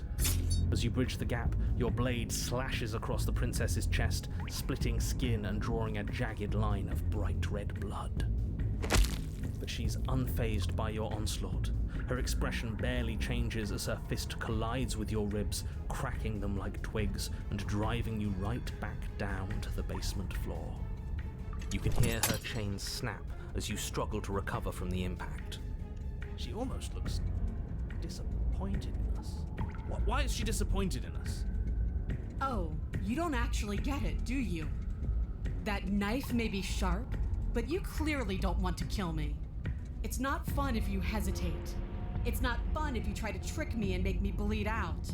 It's only fun if you go straight for the heart. You need to put everything you have into seeing me dead. Or what's the point? So don't be afraid. Don't hesitate. Kill me. Don't let her get in your head. Reincarnation or not, this world needs you to win. She's huge, but that probably means she's slower than us. Take it slow, think it through, and don't panic. Bleeding her out is our best course of action. Don't listen to them. She understands something that they don't. The only way to win, the only way out of this is through her. If that's your plan, then that's your plan.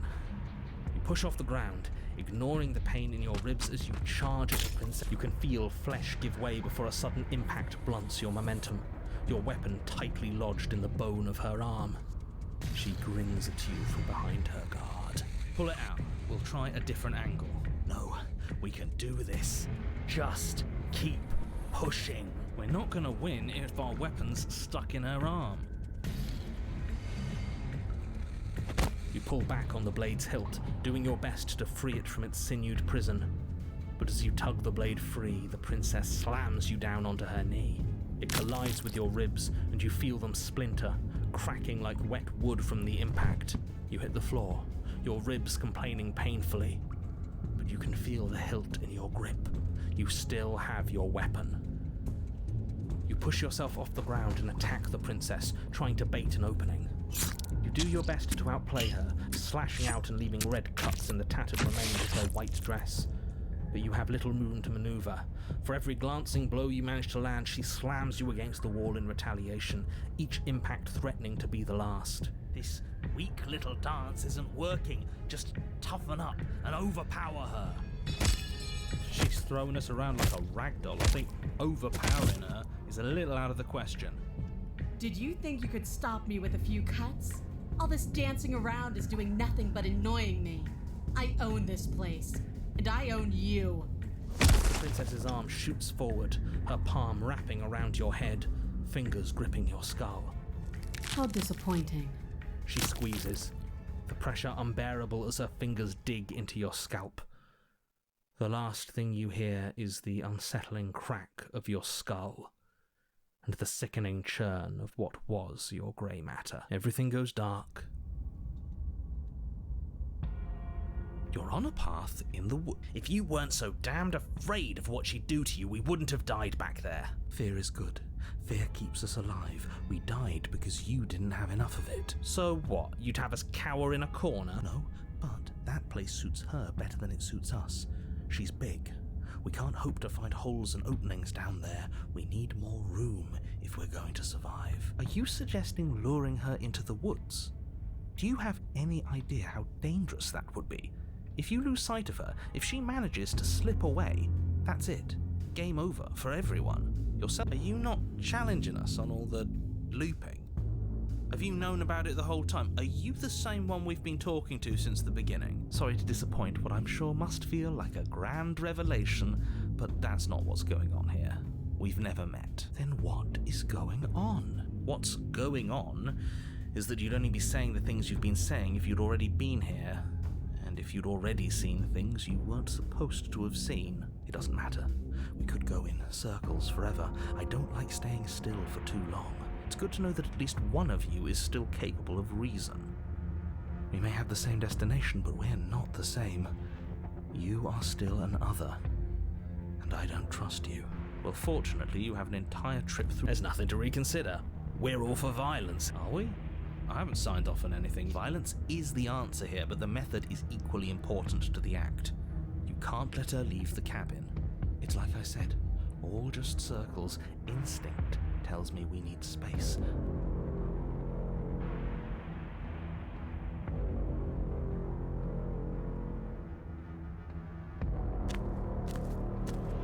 It isn't long before you find yourself at the end of the path. No last advice for us? No words of warning? What I gather, you've heard it all before.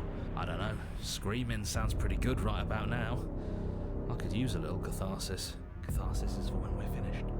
For now, we need to hold it out in front of us, something to chase. The interior of the cabin is suffocatingly tight. The blade is your implement. See? We have even less space than before. We need space or she'll kill us. And the only space is out there. Take it. You take the good. There's no overcoming her without it. We need every part of us to survive, and that steel claw is as much a part of us as any. You step forward and approach the door to the All we see is a bit grimy. You bring your fist crashing down against the door leading to the basement. It swings open, scraping against the floor as it reveals that dim before you is what may as well be a sheer cliff face. There are enough footholds that you'll be able to clamber your way to the bottom, but it will require careful effort. The air hissing up from below is warm and wet, like the breath of an enemy locked in close quarters. If the princess, her voice, bold and fierce and impatient, echoes from the chamber below. Do you have more fight in you than last time? That was such a disappointing show. I know you can do better than that. Goad her. Rile her up. If she's angry, she'll make mistakes.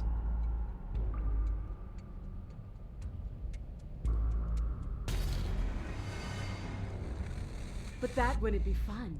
I don't want to be a monster chasing you down. I want to face you head on. I want an equal. It's so much better that way.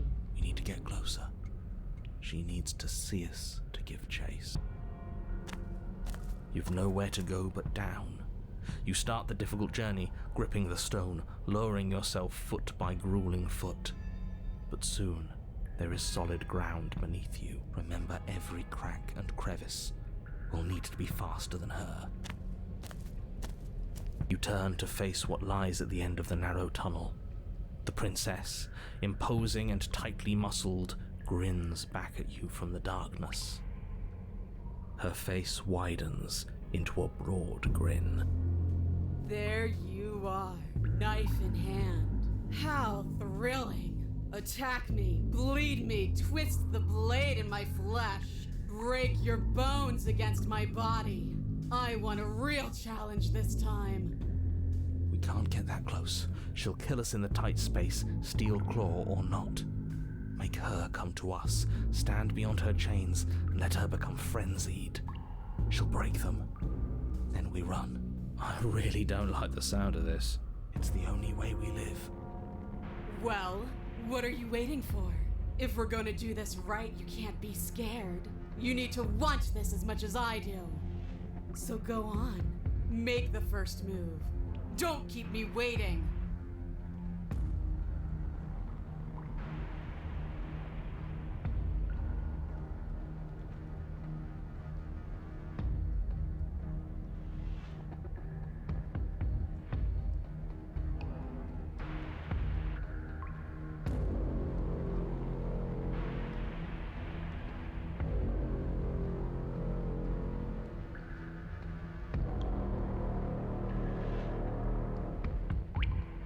You step forward, stopping just outside the reach of her chains. The princess scoffs. Oh, you're up to something tricky, aren't you? You're teasing me with what I want, but I'm sick of waiting. I'm not going to let you give me another bad fight. I'm going to get what I want. Bloody desire in her eyes, the princess rushes forward, ignoring her chains as they bend and snap. Run. Without hesitation, you turn back the way you came and scramble up the ledge towards the tunnel entrance. As you near the top, hands desperately clawing at jagged stone, you glance back. The princess is right on your heels. She doesn't bother to scale the wall as you do, instead digging deep into the rock of the cliff face with her fingertips in her rapid pursuit. Anywhere you go, I will follow. Good. You reach the ledge and hoist yourself up into the tunnel, the cabin door finally in sight, at once within your grasp and infinitely distant. What is all of this for? What's the point? You and I are always going to end in violence, so why bother to run? I know what I am. Why can't you be the same? Little bird, where do you think you're going? We're almost there. Don't think about almost. We're there when we're there. And we'll take the fight with us. Your skin hums tight with adrenaline as you burst through the cabin door and roll onto the grass. You glance back at the cabin as the princess, singular in her desire to destroy you, explodes through the doorway.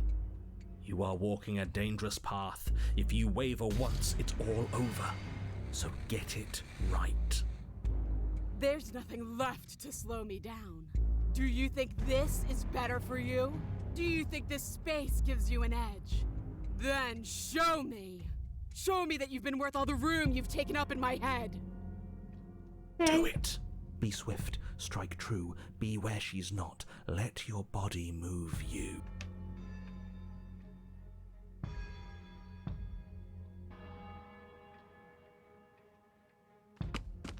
You leap from the grass and bound towards the princess, keeping low. Charging me head on? Brave and foolish.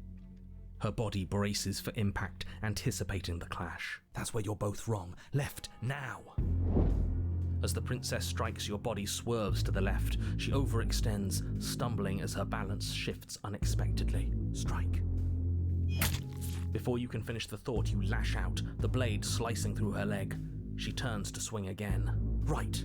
You move out of the way, but this time it's not quite as clean. You can feel a bruise already blooming where her elbow crashed into flesh. It's nothing. A scratch. Yes, it could be worse. And you manage to gift her another cut in return. I'll be damned. We're actually gonna pull this off, aren't we? You just might. But don't let it get to your head. Not until it's over. Yes, finally! This is the hole I felt in my heart. This is what I've needed. This is what I've been missing. This is how it always needed to end.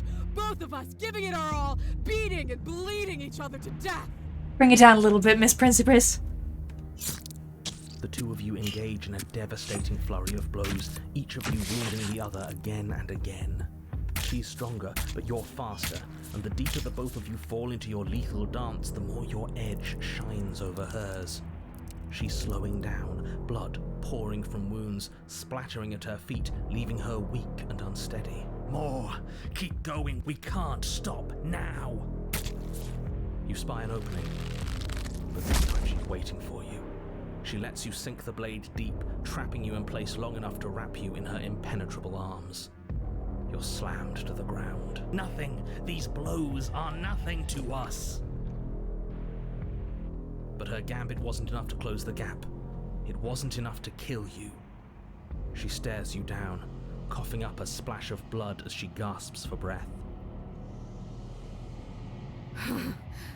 Hey, Casey. You've outplayed me, haven't you? Something feels wrong. Something. And? Then what happens? Ah, yes. Ah, I don't know. What else? What is new? What is new? What is new? What is not new? Pain. Pain is never new.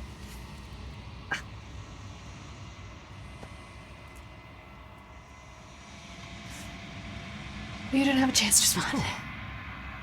Where does she go? Should we try and find her? And there's that mirror again. Why is it here? Why now?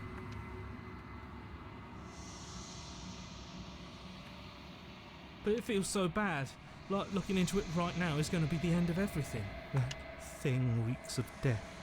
Screw the mirror. We just need to find the princess.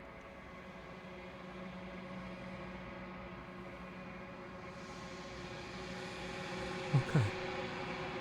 If you say so. We'll trust you. I'd like to be somewhere nice. Maybe there'll be a good fight there. Maybe we'll find her again.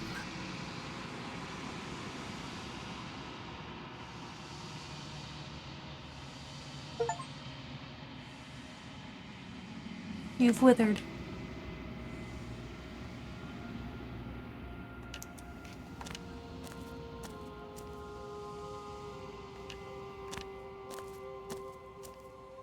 I am a growing chorus of contradiction, a mass of tides ebbing and flowing all at once in more directions than my attention can bear to hold. To look at any one is to shift them all into something new, and to look away is to reshape them yet again.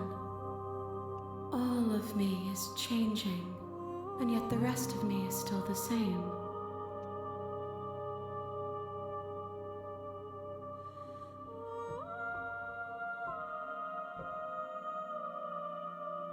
It changes me, but it doesn't make me worse, nor does it make me care for you any less. Does it make you worse? Do you resent me? It says that your heart is gentle, that even in the darkness you are guided by compassion.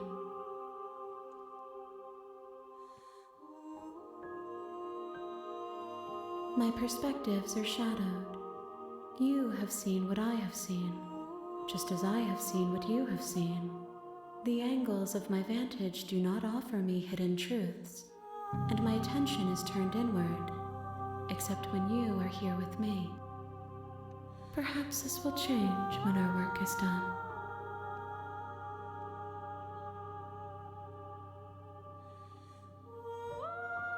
We will know when we near our destination. Okay.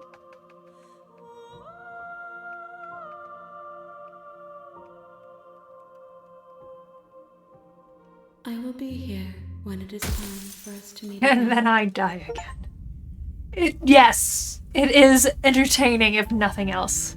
I'm talking. Don't. Look, whatever, and because it does. Oh, I like. I mean, yeah, it. Like. Can I just ask all the questions? Go, talk to her. You make your way up the shore. We're not going to ignore him. The interior of the blade. You take the door. Who's there? She sounds. Don't let it fool. Oh, are you now? Great job. You gave away the element of surprise. Good luck, hero. You walk down the stairs. She's so focused on the task at hand. You weren't kidding when you said you were here to kill me.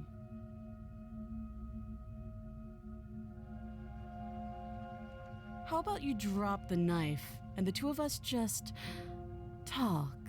Look how reasonable she's being. We should just drop the blade and talk things out. And that's what we're gonna do because we haven't Don't done that you one yet. dare. It's fine. We can decide what we want to do after we talk to her. Maybe she really is a monster, but killing someone in cold blood isn't very becoming of us. The blade tumbles out of your trembling hands and drops to the floor with an unceremonious clang. Thank you. Against your better judgment, you step forward to speak with the princess face to face. unarmed. We'll be fine. I don't know what you're hoping to accomplish here, but I can assure you there's no reasoning with her. Just make sure you don't forget about the blade on the floor. You're going to need it. So here we are. What an awkward start to a relationship. I know. I just said that. Now why are you here to kill me?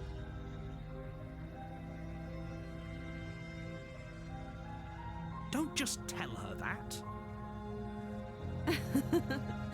Is that why they threw me down here? But I don't want to hurt anyone. I like the world, I think. I don't remember much about it, to be honest. I've been down here a long time. Just how long has she been down here?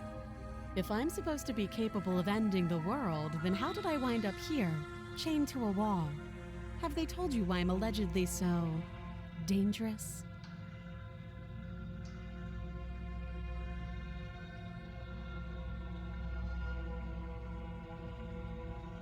Sooner or later, you'll understand that I have your best interests at heart. Hopefully sooner. How sweet. Now be a pal and help me get out of here, would you? We could figure out how to deal with them after I'm free.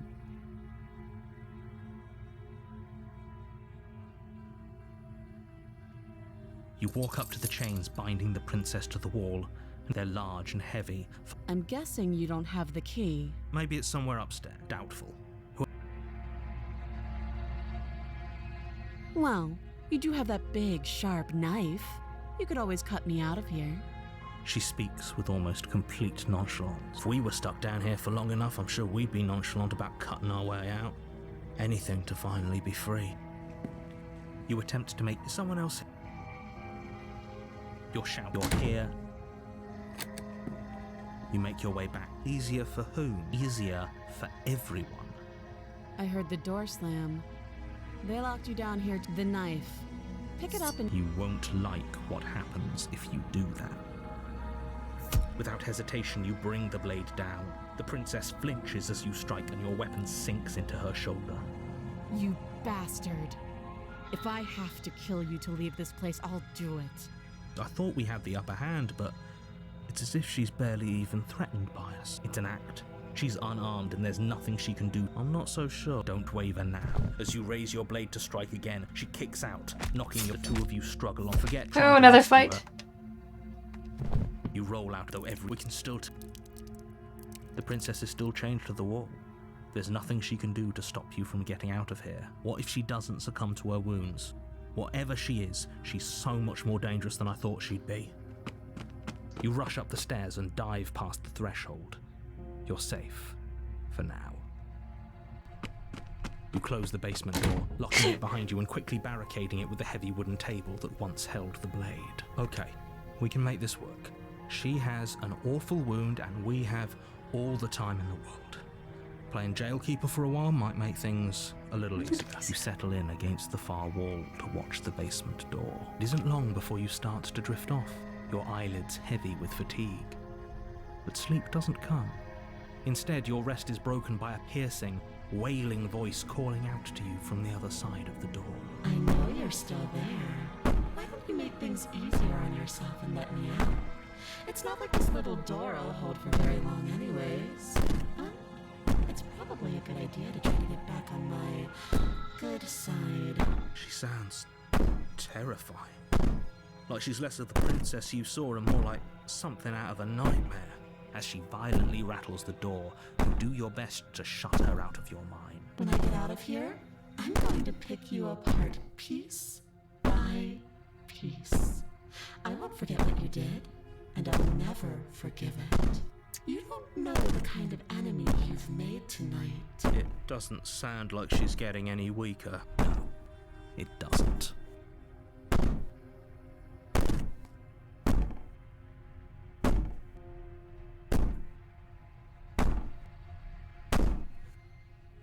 Just ignore her. Maybe the banging and wailing will stop if you just don't pay attention to it.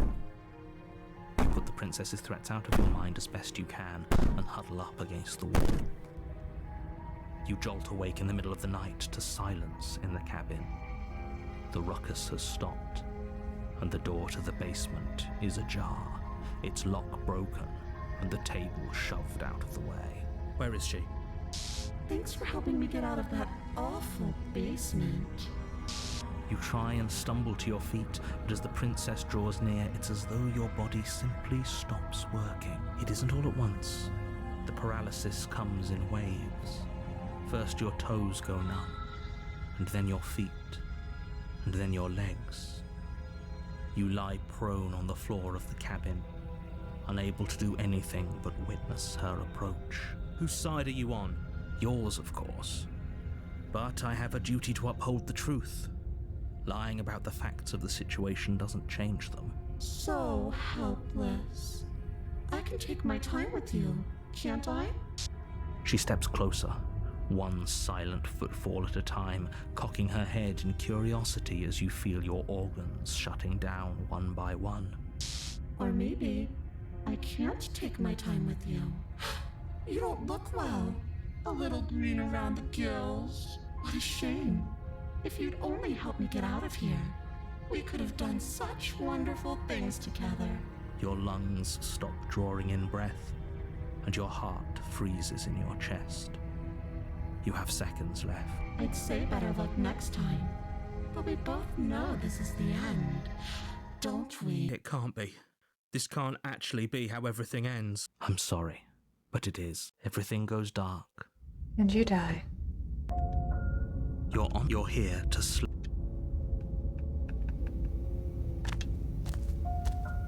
A warning. She will lie. I don't think lying and cheating is a thing. She was very direct with us last time. Or at least she was direct with us after we decided to... It doesn't matter. Don't try. Okay. The interior of the cabin is plain, the smooth wood of the walls almost featureless. The only furniture of note, the blade is your... Hold on. What happened to the door? It's just an empty frame. She's already got out, hasn't she? And she's ready for us. She's been waiting. Can't you feel her eyes on us? I'm going to need all of you to pull yourselves together. The princess has not... So deep breath in. You reached... Good. Is it gonna be enough, though? Couldn't you have given us something else? The blade is Give the him a only bomb. thing you need to finish your task. Those are the words of someone who knows he's sending us to our death.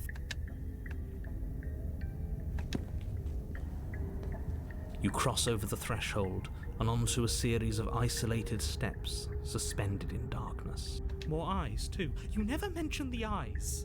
The air seeping up from below reminds you of fresh lightning and static. Her cruel and playful voice prances up the stairs. I didn't think you'd come back. We're gonna have a lot of fun, you and I. Come back? She must have you confused with someone else. You really don't remember, do you?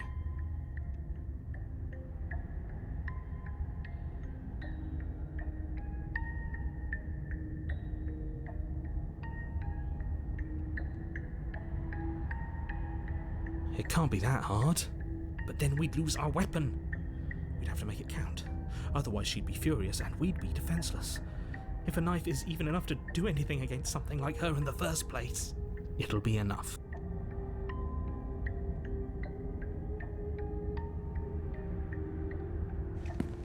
You make your way to the bottom of the stairs.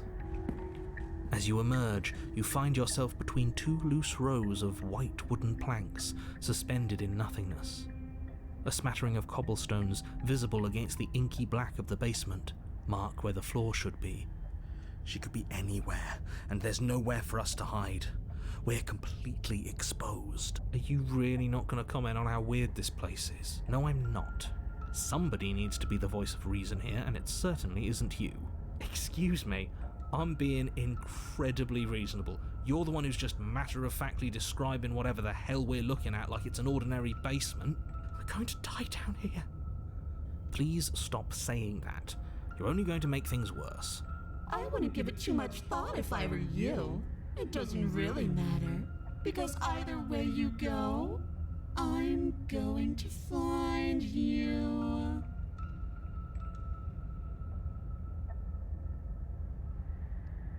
You turn to the right. A faintly outlined path lies before you. There you are. I told you I was going to find you. As the princess approaches, your legs suddenly go numb. Your arms quickly follow. This is it. And you brought your little knife with you again. Cute. There has to be a way out of this. Think. What did you do? Pull yourself together. She isn't supposed to be like this. I wonder how many times I'll get to play with you before you break. As your blood begins to coagulate, it's as if every part of your being is coming to a lurching halt.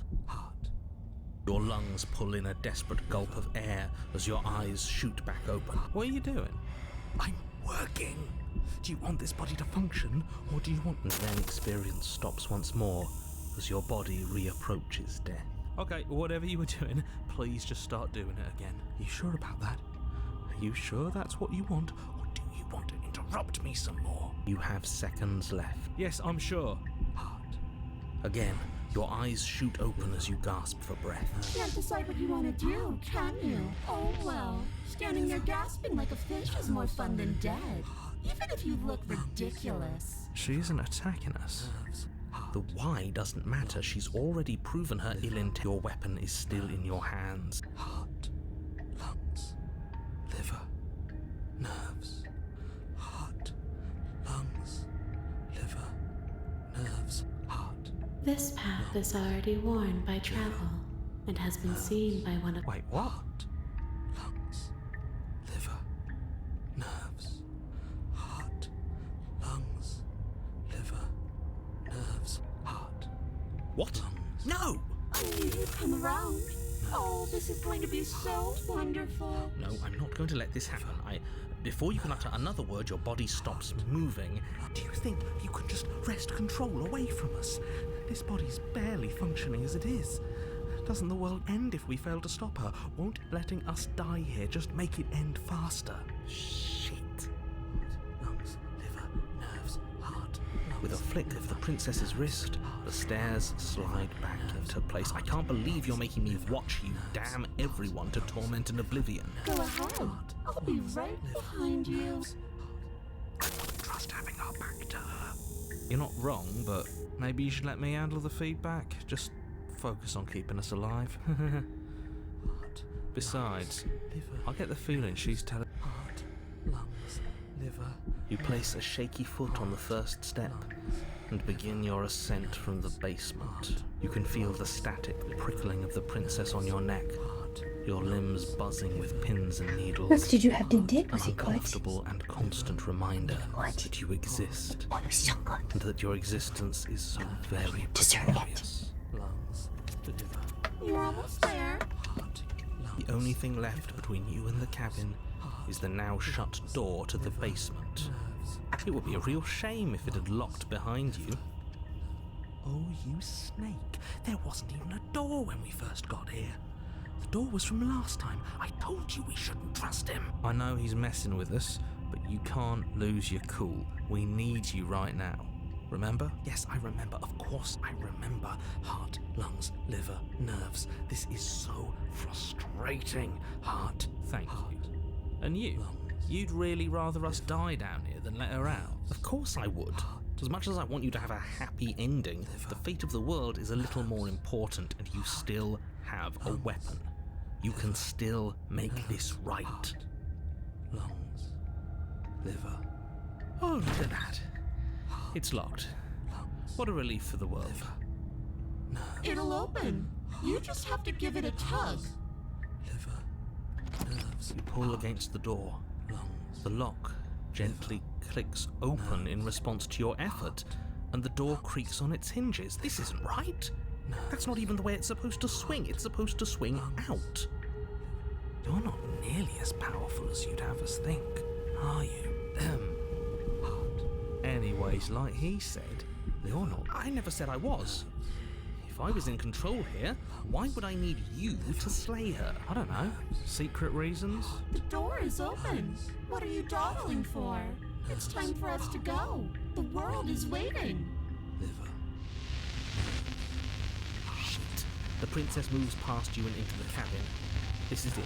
This is your final moment to make things right. Kill her. I thought you wanted us to slay her.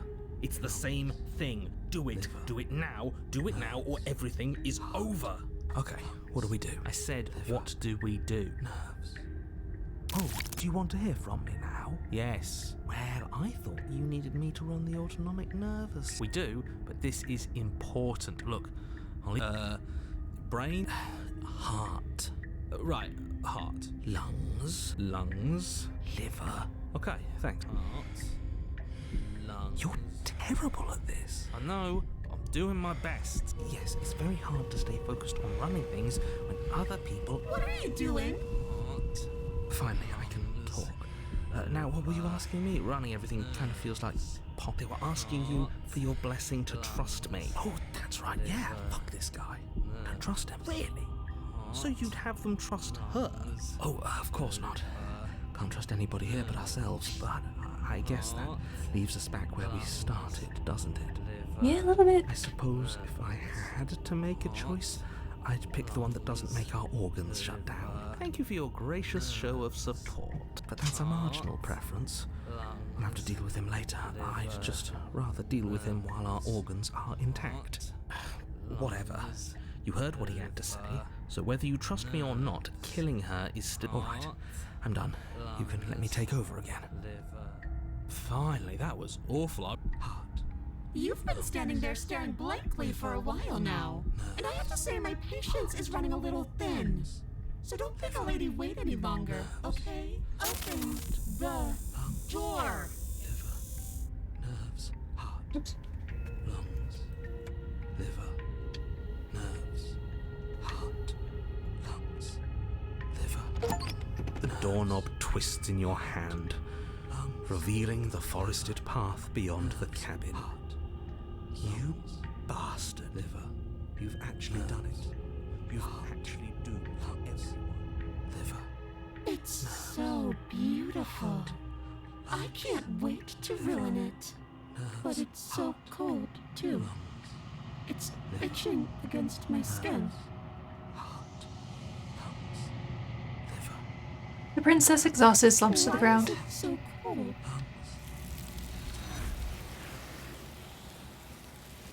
Ah, yes. She's gone. And is that a... It's calling us.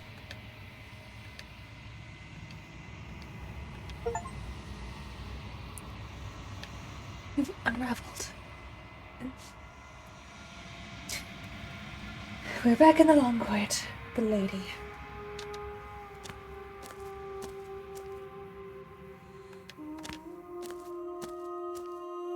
There's a world beyond the endless walls of the long quiet. We're supposed to be there. Do you know what we'll find out there? Nope, not a clue. Rhetorical. I am not rhetorical. I have only known these spaces, and I have known flickers of the lives you've brought me. Short and violent and full of passion. But all of those flickers end where the long quiet begins. I'm asking you because I cannot know your mind. Do you know what we'll find out there?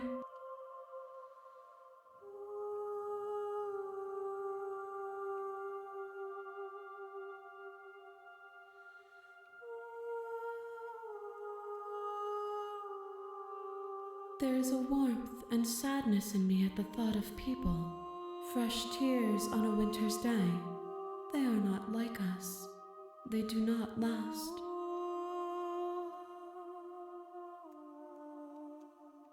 The next time I see you, each of us will finally know what we are. I will be so? here.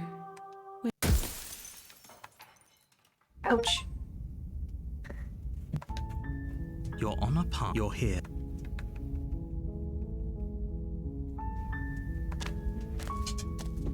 You make your way up the... We're not going to ignore him. The interior of the blade. You take... The door... Her vo- Who's there? She sounds... Don't let it... Don't be a stranger. And it's been so long since I've had any visitors. Come on down. You walk down the stairs and lock eyes with the princess. There's a heavy chain. She's so focused on the task at hand. And there you are. Are you here to kill me or something?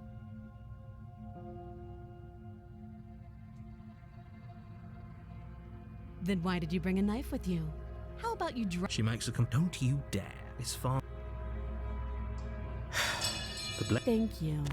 Maybe not. Against your will be fine. I don't know what you're hoping. So here we are. What an awkward start to a relationship.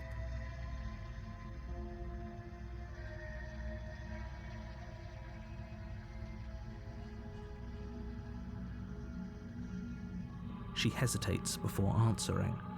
You can address me as Your Royal Highness, or Her Majesty.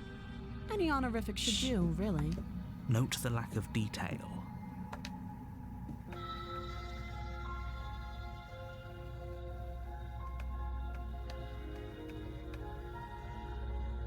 Don't just tell her.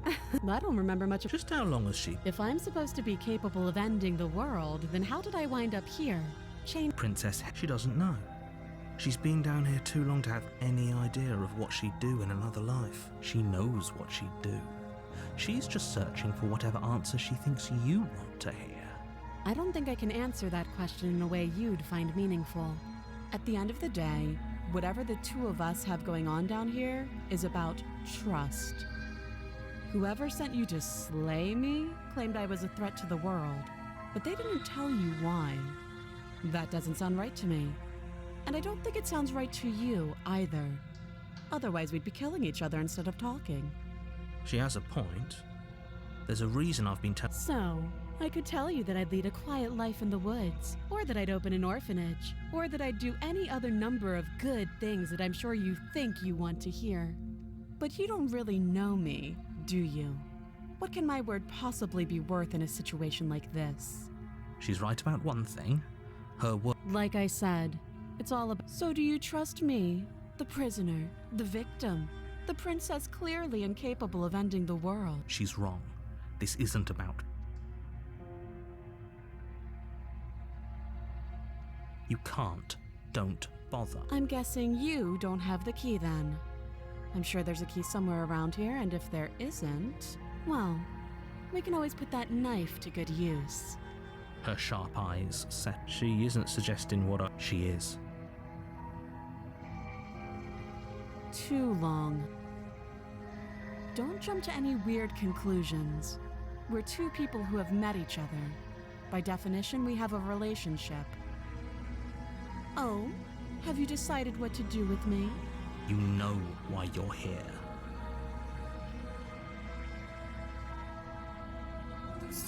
You charge the princess blade. She casually sides. We shouldn't have hesitated. But she doesn't stop there. She kicks you a few times for good measure, the pointed tip of her shoes feeling like a pickaxe as you lie, crushed and broken on the basement floor.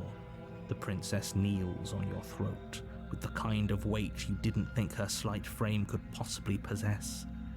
As you gasp for air, she eyes you with an intense curiosity. You shouldn't have let that fear creep into your heart. You had the upper hand, and now look at you. Is this really the best you could do? Look at you. Completely broken. I'd be lying if I said I wasn't a little disappointed. She applies more pressure, slowly squeezing what's left of your life out of your lung. This is the end. I'm afraid it is. Everything goes dark. You're here.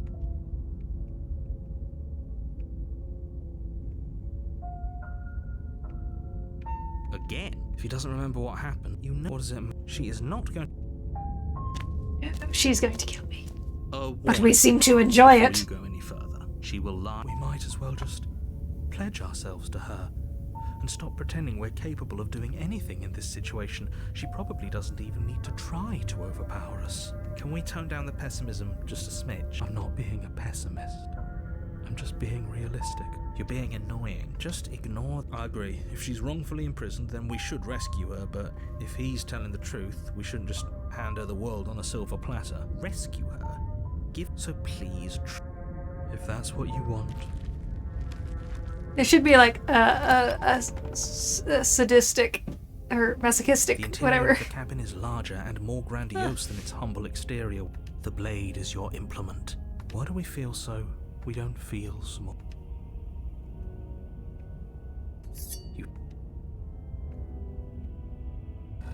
The door to the basement. This is actually kind of nice. It's still a stone basement. Her booming voice. Is that a guest I hear? Don't linger on the stairs. Come down and witness me. You weren't kidding when you said it was booming. She wasn't like this last time. We need to get down there. She wants us to see her. We need to see her. Should we be worried about your sudden change in attitude? Just a few minutes ago, you were going on about how pointless everything was. Now you want to go down there. It doesn't matter what that little voice. Making your way down the spiral staircase is a time-consuming and exhausting effort. Every step requires the princess towers over you, almost glowing in the weak starlight. Her figure framed by a stained glass window. Her long hair billows around her, and a chain binds her wrist to the far wall. The chain is nothing to her. It might as well be a toy for all the good it would do. I told... The little bird has returned to me. I wonder what he wants. You brought that knife again, even though you know it's useless. Such charming audacity. Drop it. As if on command, the blade slips from your grasp. But we didn't drop it. We decided to grip it tighter, remember? Are you really just going to let that happen to us? I have a duty to report facts as facts, and the fact is that you dropped the blade. Of course we dropped it. She's so much more than us. You wouldn't understand what it feels like to be in He her might be the presence. masochist. Oh, I understand what's going on, and you'd... Kneel.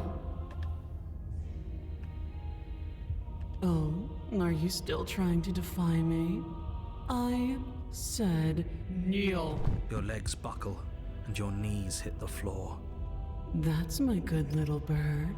Now, why don't we talk? The last time we met, you told me I was destined to end the world.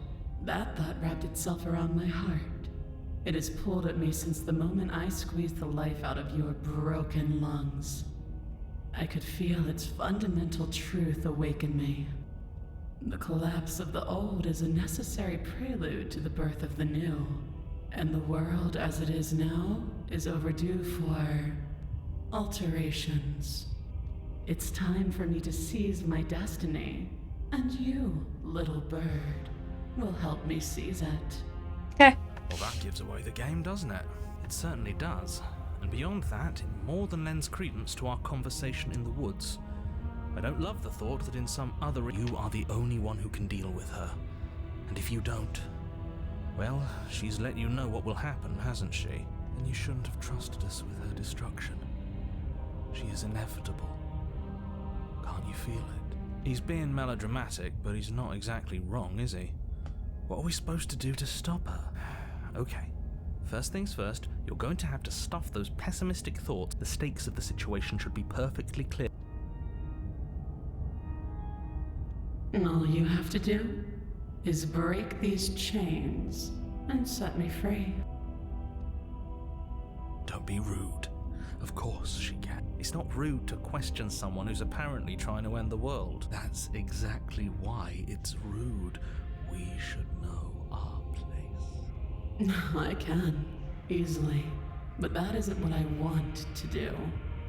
The story of a terrible and bountiful god unbounded of her own will is no story at all. It's not worthy of everything I am, or everything I'm bound to become. It isn't even worthy of what I was. The destruction in Genesis that's to follow in my wake is deserving of a song that can echo for eternity. The song of you, being so struck by my glory, so overwhelmed by what I am, that you feel you must deliver me into the world. And from your act of utter devotion and submission springs a new dawn, a better dawn. Submit now, submit later. It makes no difference. Because in the end, no matter how vainly you struggle against me, my will triumphs over yours.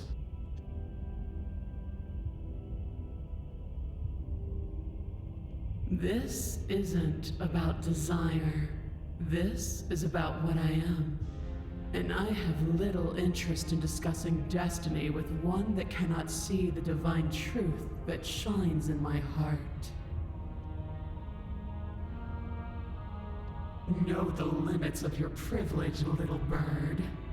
There's an empty place at my side for you to fill, if you'll have it. But it is not a place for an equal. It is a place for something worthy to be kept. A priest, perhaps, or a pet.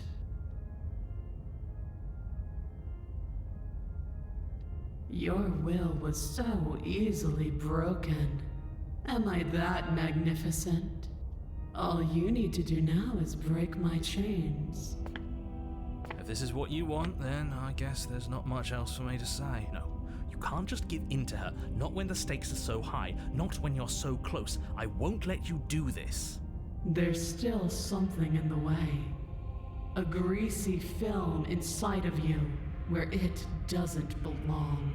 Trying to conceal you from me. Is that a person? No, it used to be a person. It's something different now. An echo. Is she talking about you? That's impossible. She's not supposed to be able to interact with me. You're a small one, aren't you? A shriveling little worm stretched beyond its limits, trying to control things that it can't understand. No. What are you talking about? I don't care what you are. You're mine. Rise, my little bird. Without hesitation, you're brought to your feet. Break my chains. And how are we supposed to do that? All we have is a blade. All you need to do is believe it's been done.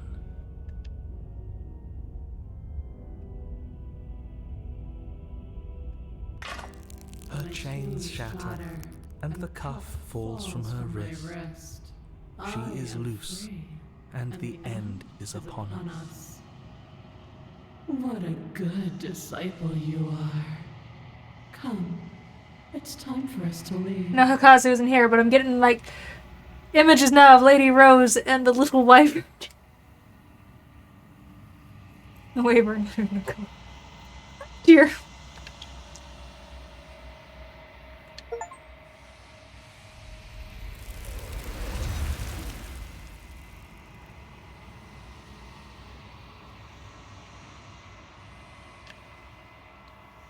She's gone. Is that a mirror?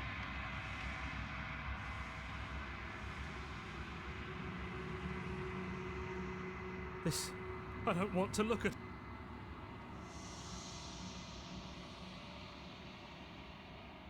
You're nothing at all. But that isn't right. You can't be nothing. You refocus your gaze, and then you see it. A figure faint and veiled and shadow just beyond the reflection. I think you know what I am. The crack slides down the center of the mirror, splitting the image and the glass in two. Another crack forms, another, turning the mirror into jagged shards of broken glass. That is what mirrors become.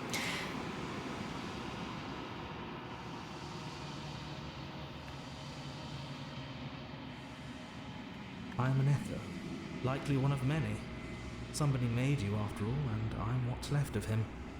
Not that I'm the only one who can make that claim. I'm sure you've met many others like me.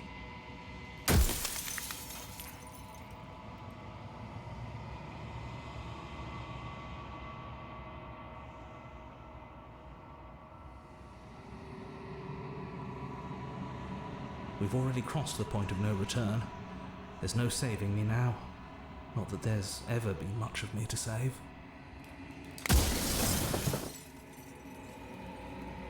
Because among other things, she is death itself. to rid the world of suffering, to save untold trillions from being lost forever to the cosmic wind, she must be destroyed. And despite how far you've fallen, you will still have a chance to fulfill your purpose once I'm gone.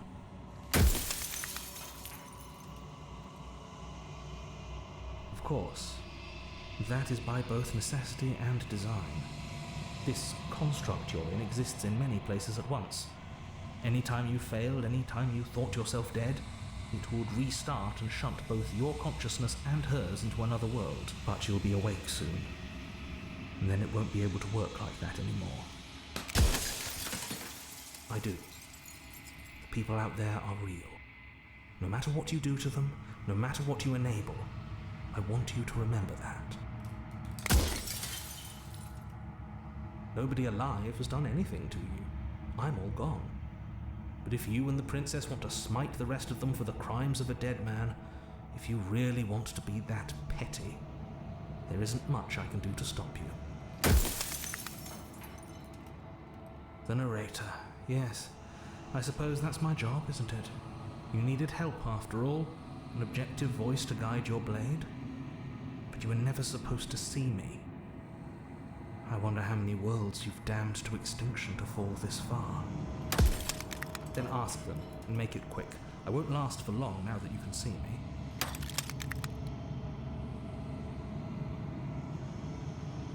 No, I'm not a part of you. But that's all a matter of perspective, isn't it? From one vantage point, I must seem wholly foreign, but from another, well, all the versions of me that have existed have collectively heard your every thought and driven your every action. If that isn't being part of you, then what is?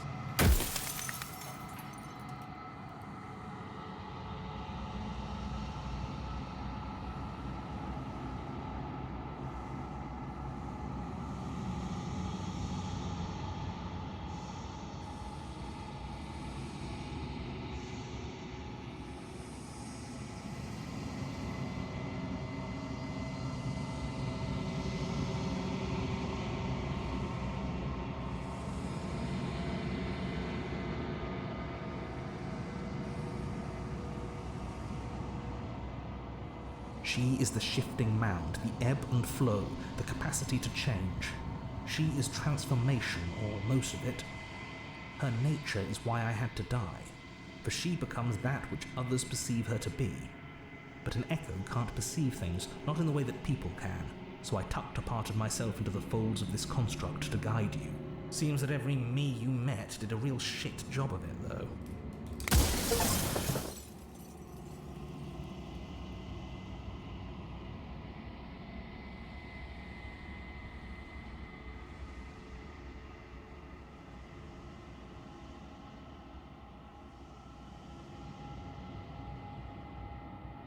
I've said my piece, and my time is up. It's like I said, I'm just an echo, and echoes always fade away.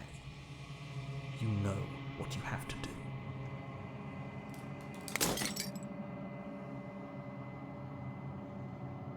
The final premonition. Glass shatters, you see yourself with a newfound clarity. You are the long quiet, a vast and innocent god, and it is finally time for you to wake up. All of this is you. When you arrive at the heart of things, there is no final vessel for you to bear witness to. There is nothing for you to find.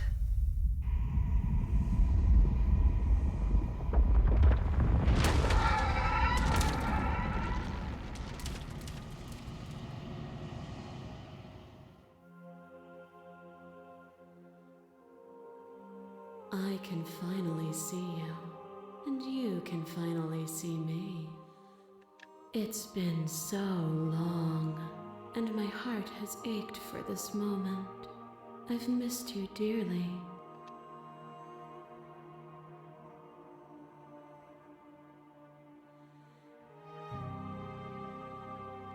Names are their attempts to capture that which cannot be captured. They call me the Shifting Mound, a pale imitation of what I actually am. Every word you spoke found its way to me. I know him, and I know his construct. He was deluded by his fear of death. Pay him no mind. Ever the passive player, always reacting and never acting. But it's woven into your nature, isn't it? When the echo spun us from one into two, he gave you a choice and me a role to play. I am not death, but I contain it in my multitudes. So, will you attempt to destroy me and bring about a world devoid of death and the possibility of meaning? Or will you open the final doors to our liberation?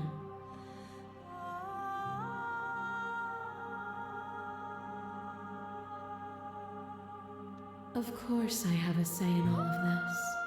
You and I share reflections of each other's burdens, just as you and I share reflections of each other's gifts. If we didn't, the winding paths that brought us here wouldn't have been full of strife and conflict.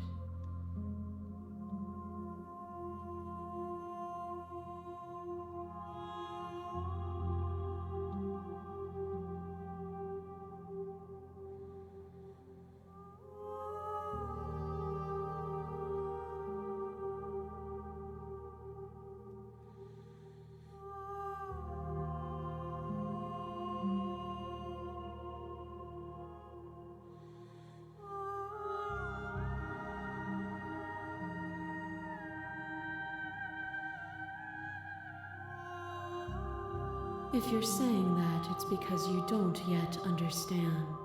But we cannot use words alone to grasp at things that words cannot express. And you cannot rationalize with logic that which defies it. Violence and passion are dances that both of us know well. If this is what it takes to enlighten you, then so be it. Honestly, I just had a question I wasn't trying to ask, just to fight. You become nothing. A black hole of self-loathing fed by the matter of your restless thoughts. You are terrified of a power so far beyond you that it strips the meaning from your every action. But at the feet of that power, the dark parts of you cannot help but burn away. Your inadequacy is reduced to cinders by the blazing light of the divine. When I proclaimed my godhood and presented you with a place by my side in my new creation, you gladly took it. Without me, there is no future to look towards. It is hope that carves meaning into consciousness.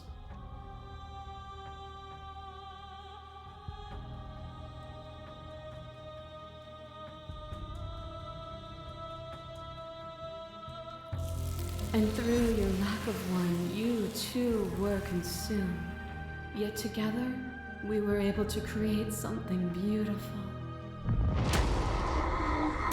Fear is what pretends to protect us from loss. To fear death protects from losing a body. To fear ruin protects from losing status. To fear rejection protects from being known. But losing a body is contained within having a body. Losing status is contained within having status. Being known is contained within being conscious. It is in the nature of all things to transform, to go from known to hidden to known again. But when the ceaseless impermanence of all things strips away the finality of endings, what remains of fear? Is it a shelter protecting you from itself? Or is it a shelter protecting itself from you? You took fear by the hand and walked with it into the unknown, and through that, you feared nothing.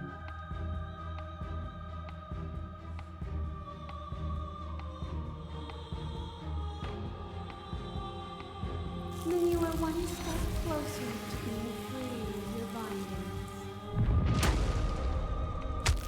Brutality splashes you against the walls, but with stubborn defiance you rise again. And with the dance of our conflict, I was brought somewhere new. Without you, my world would have been so small. Do you remember the moment of your triumph? Do you remember the feeling of your blade finally cutting me down? My defeat was a gift. Without obstacles to overcome, we stagnate into nothing.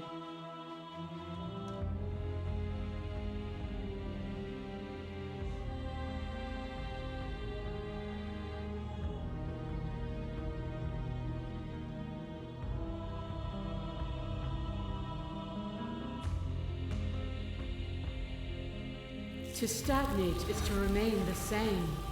What meaning can be taken from a single moment, frozen in time? All conflict is violence. But to remove conflict itself is to remove the textures that define us. Your little bird drives a stake into your body, and another, and another, and another. Do I miss your heart because I can't stand to see it go?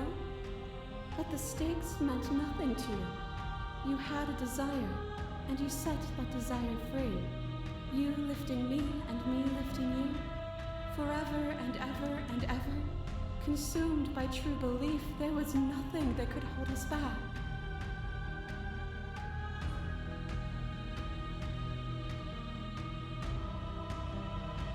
Then there's no need for you to fight like we are.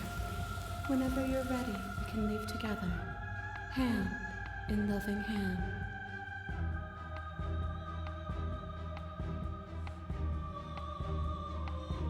If you need more time to open your eyes, then I will give you all the time in the world.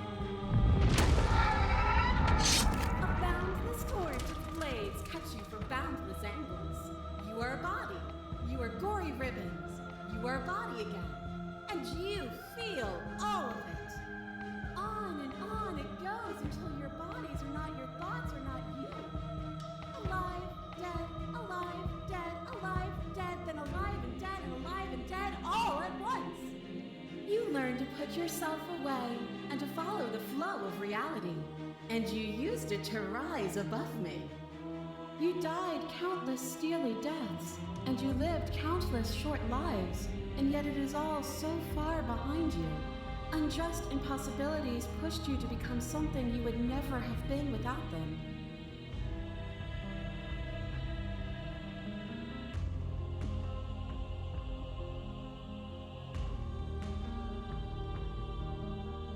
And even then, what we saw was not an ending.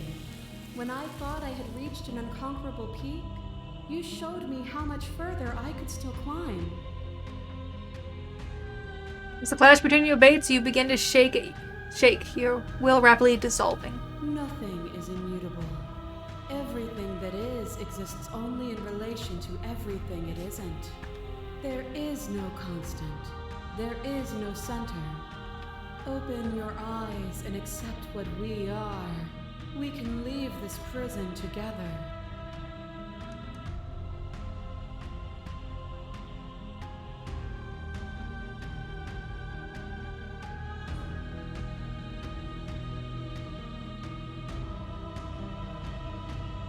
It is from my vantage point that I can see the totality of truth.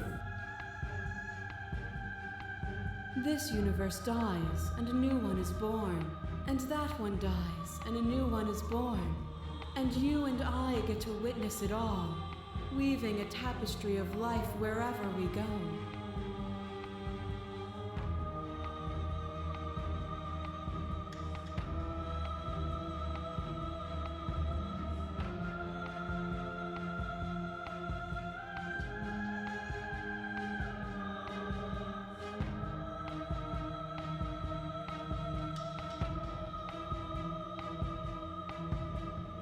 What I offer you is not perspective. It is truth. Whatever you're trying to do right now, you don't have to do it alone.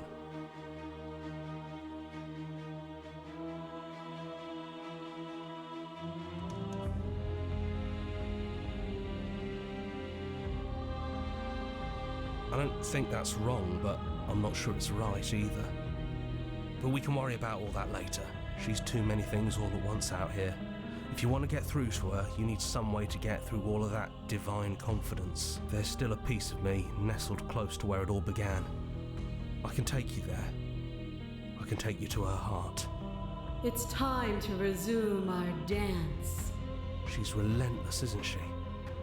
Let's make this quick. Are you ready?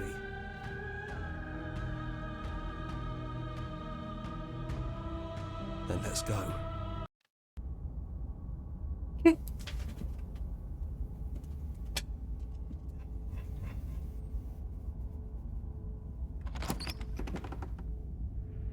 And here we are. I'd say we were back where it all started, but I guess it's a little after that, isn't it? Do you need me to describe?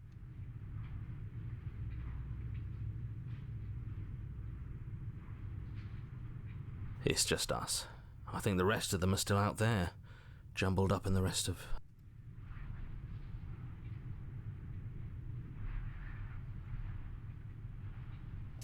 That's probably for the best.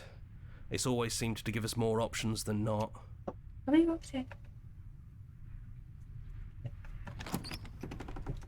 Nice, sweet girl. I think I'm close to being done. Do you remember the first time we were here? First time we heard her voice. Have you figured out what you want to do yet, or are you going to keep trying to find a center that doesn't exist? It sounded just like that. A little sharp, a little menacing. Only she didn't know us. And down we go. We shouldn't keep her waiting. And there you are, knife in hand. It really brings me back. Have you given up on talking? Have you finally decided to kill me? You'll have all of eternity to yourself after this. Why don't we chat a little before I go?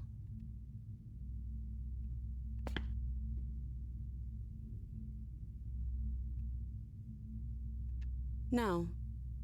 I feel like I'm myself again. Well, I don't want to be at the end of that knife, so how about we figure something out? What if we tried doing this forever? I can do whatever you think I can, right? So make me put it all back.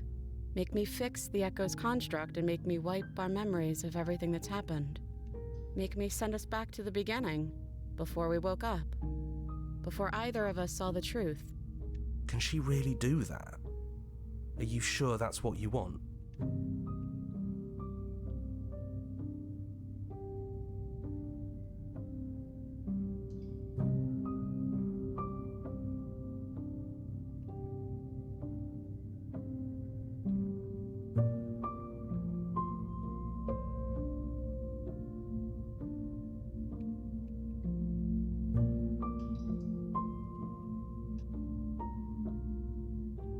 You brought that knife down here for a reason. Either you use it to kill me, or I use it to put things back.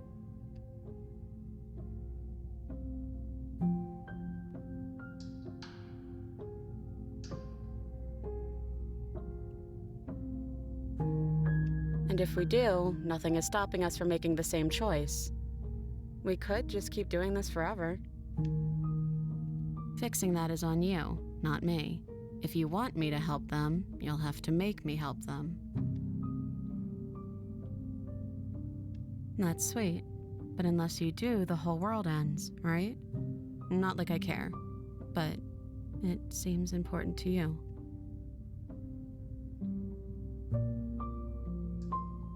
I don't think that's something we'll ever get to know, but odds are we've probably done it before.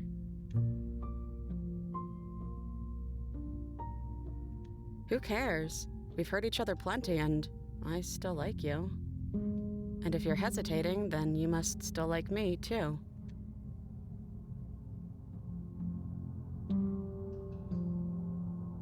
Well, if we change our minds, we change our minds.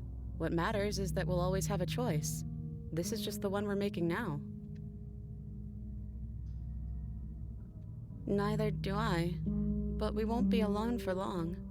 I'll be right here, waiting for you.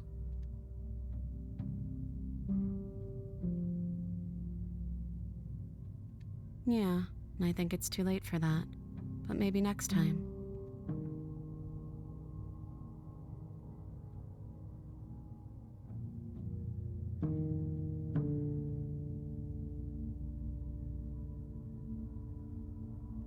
Okay, if this is your choice, then I have your back. I guess I'll see you on the other side. She takes the blade from our hand, a fondness in her gaze.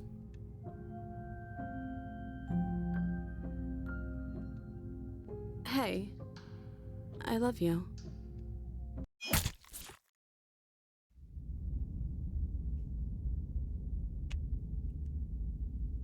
Well, You're on a path in the woods. I think that's a good At the end of playthrough for that me for now. is a Maybe I'll play cabin. again. And in the basement of that cabin is a Let's go. princess. Good get some naps, and I gotta go take care of doggos, so I no big outro, so bye guys.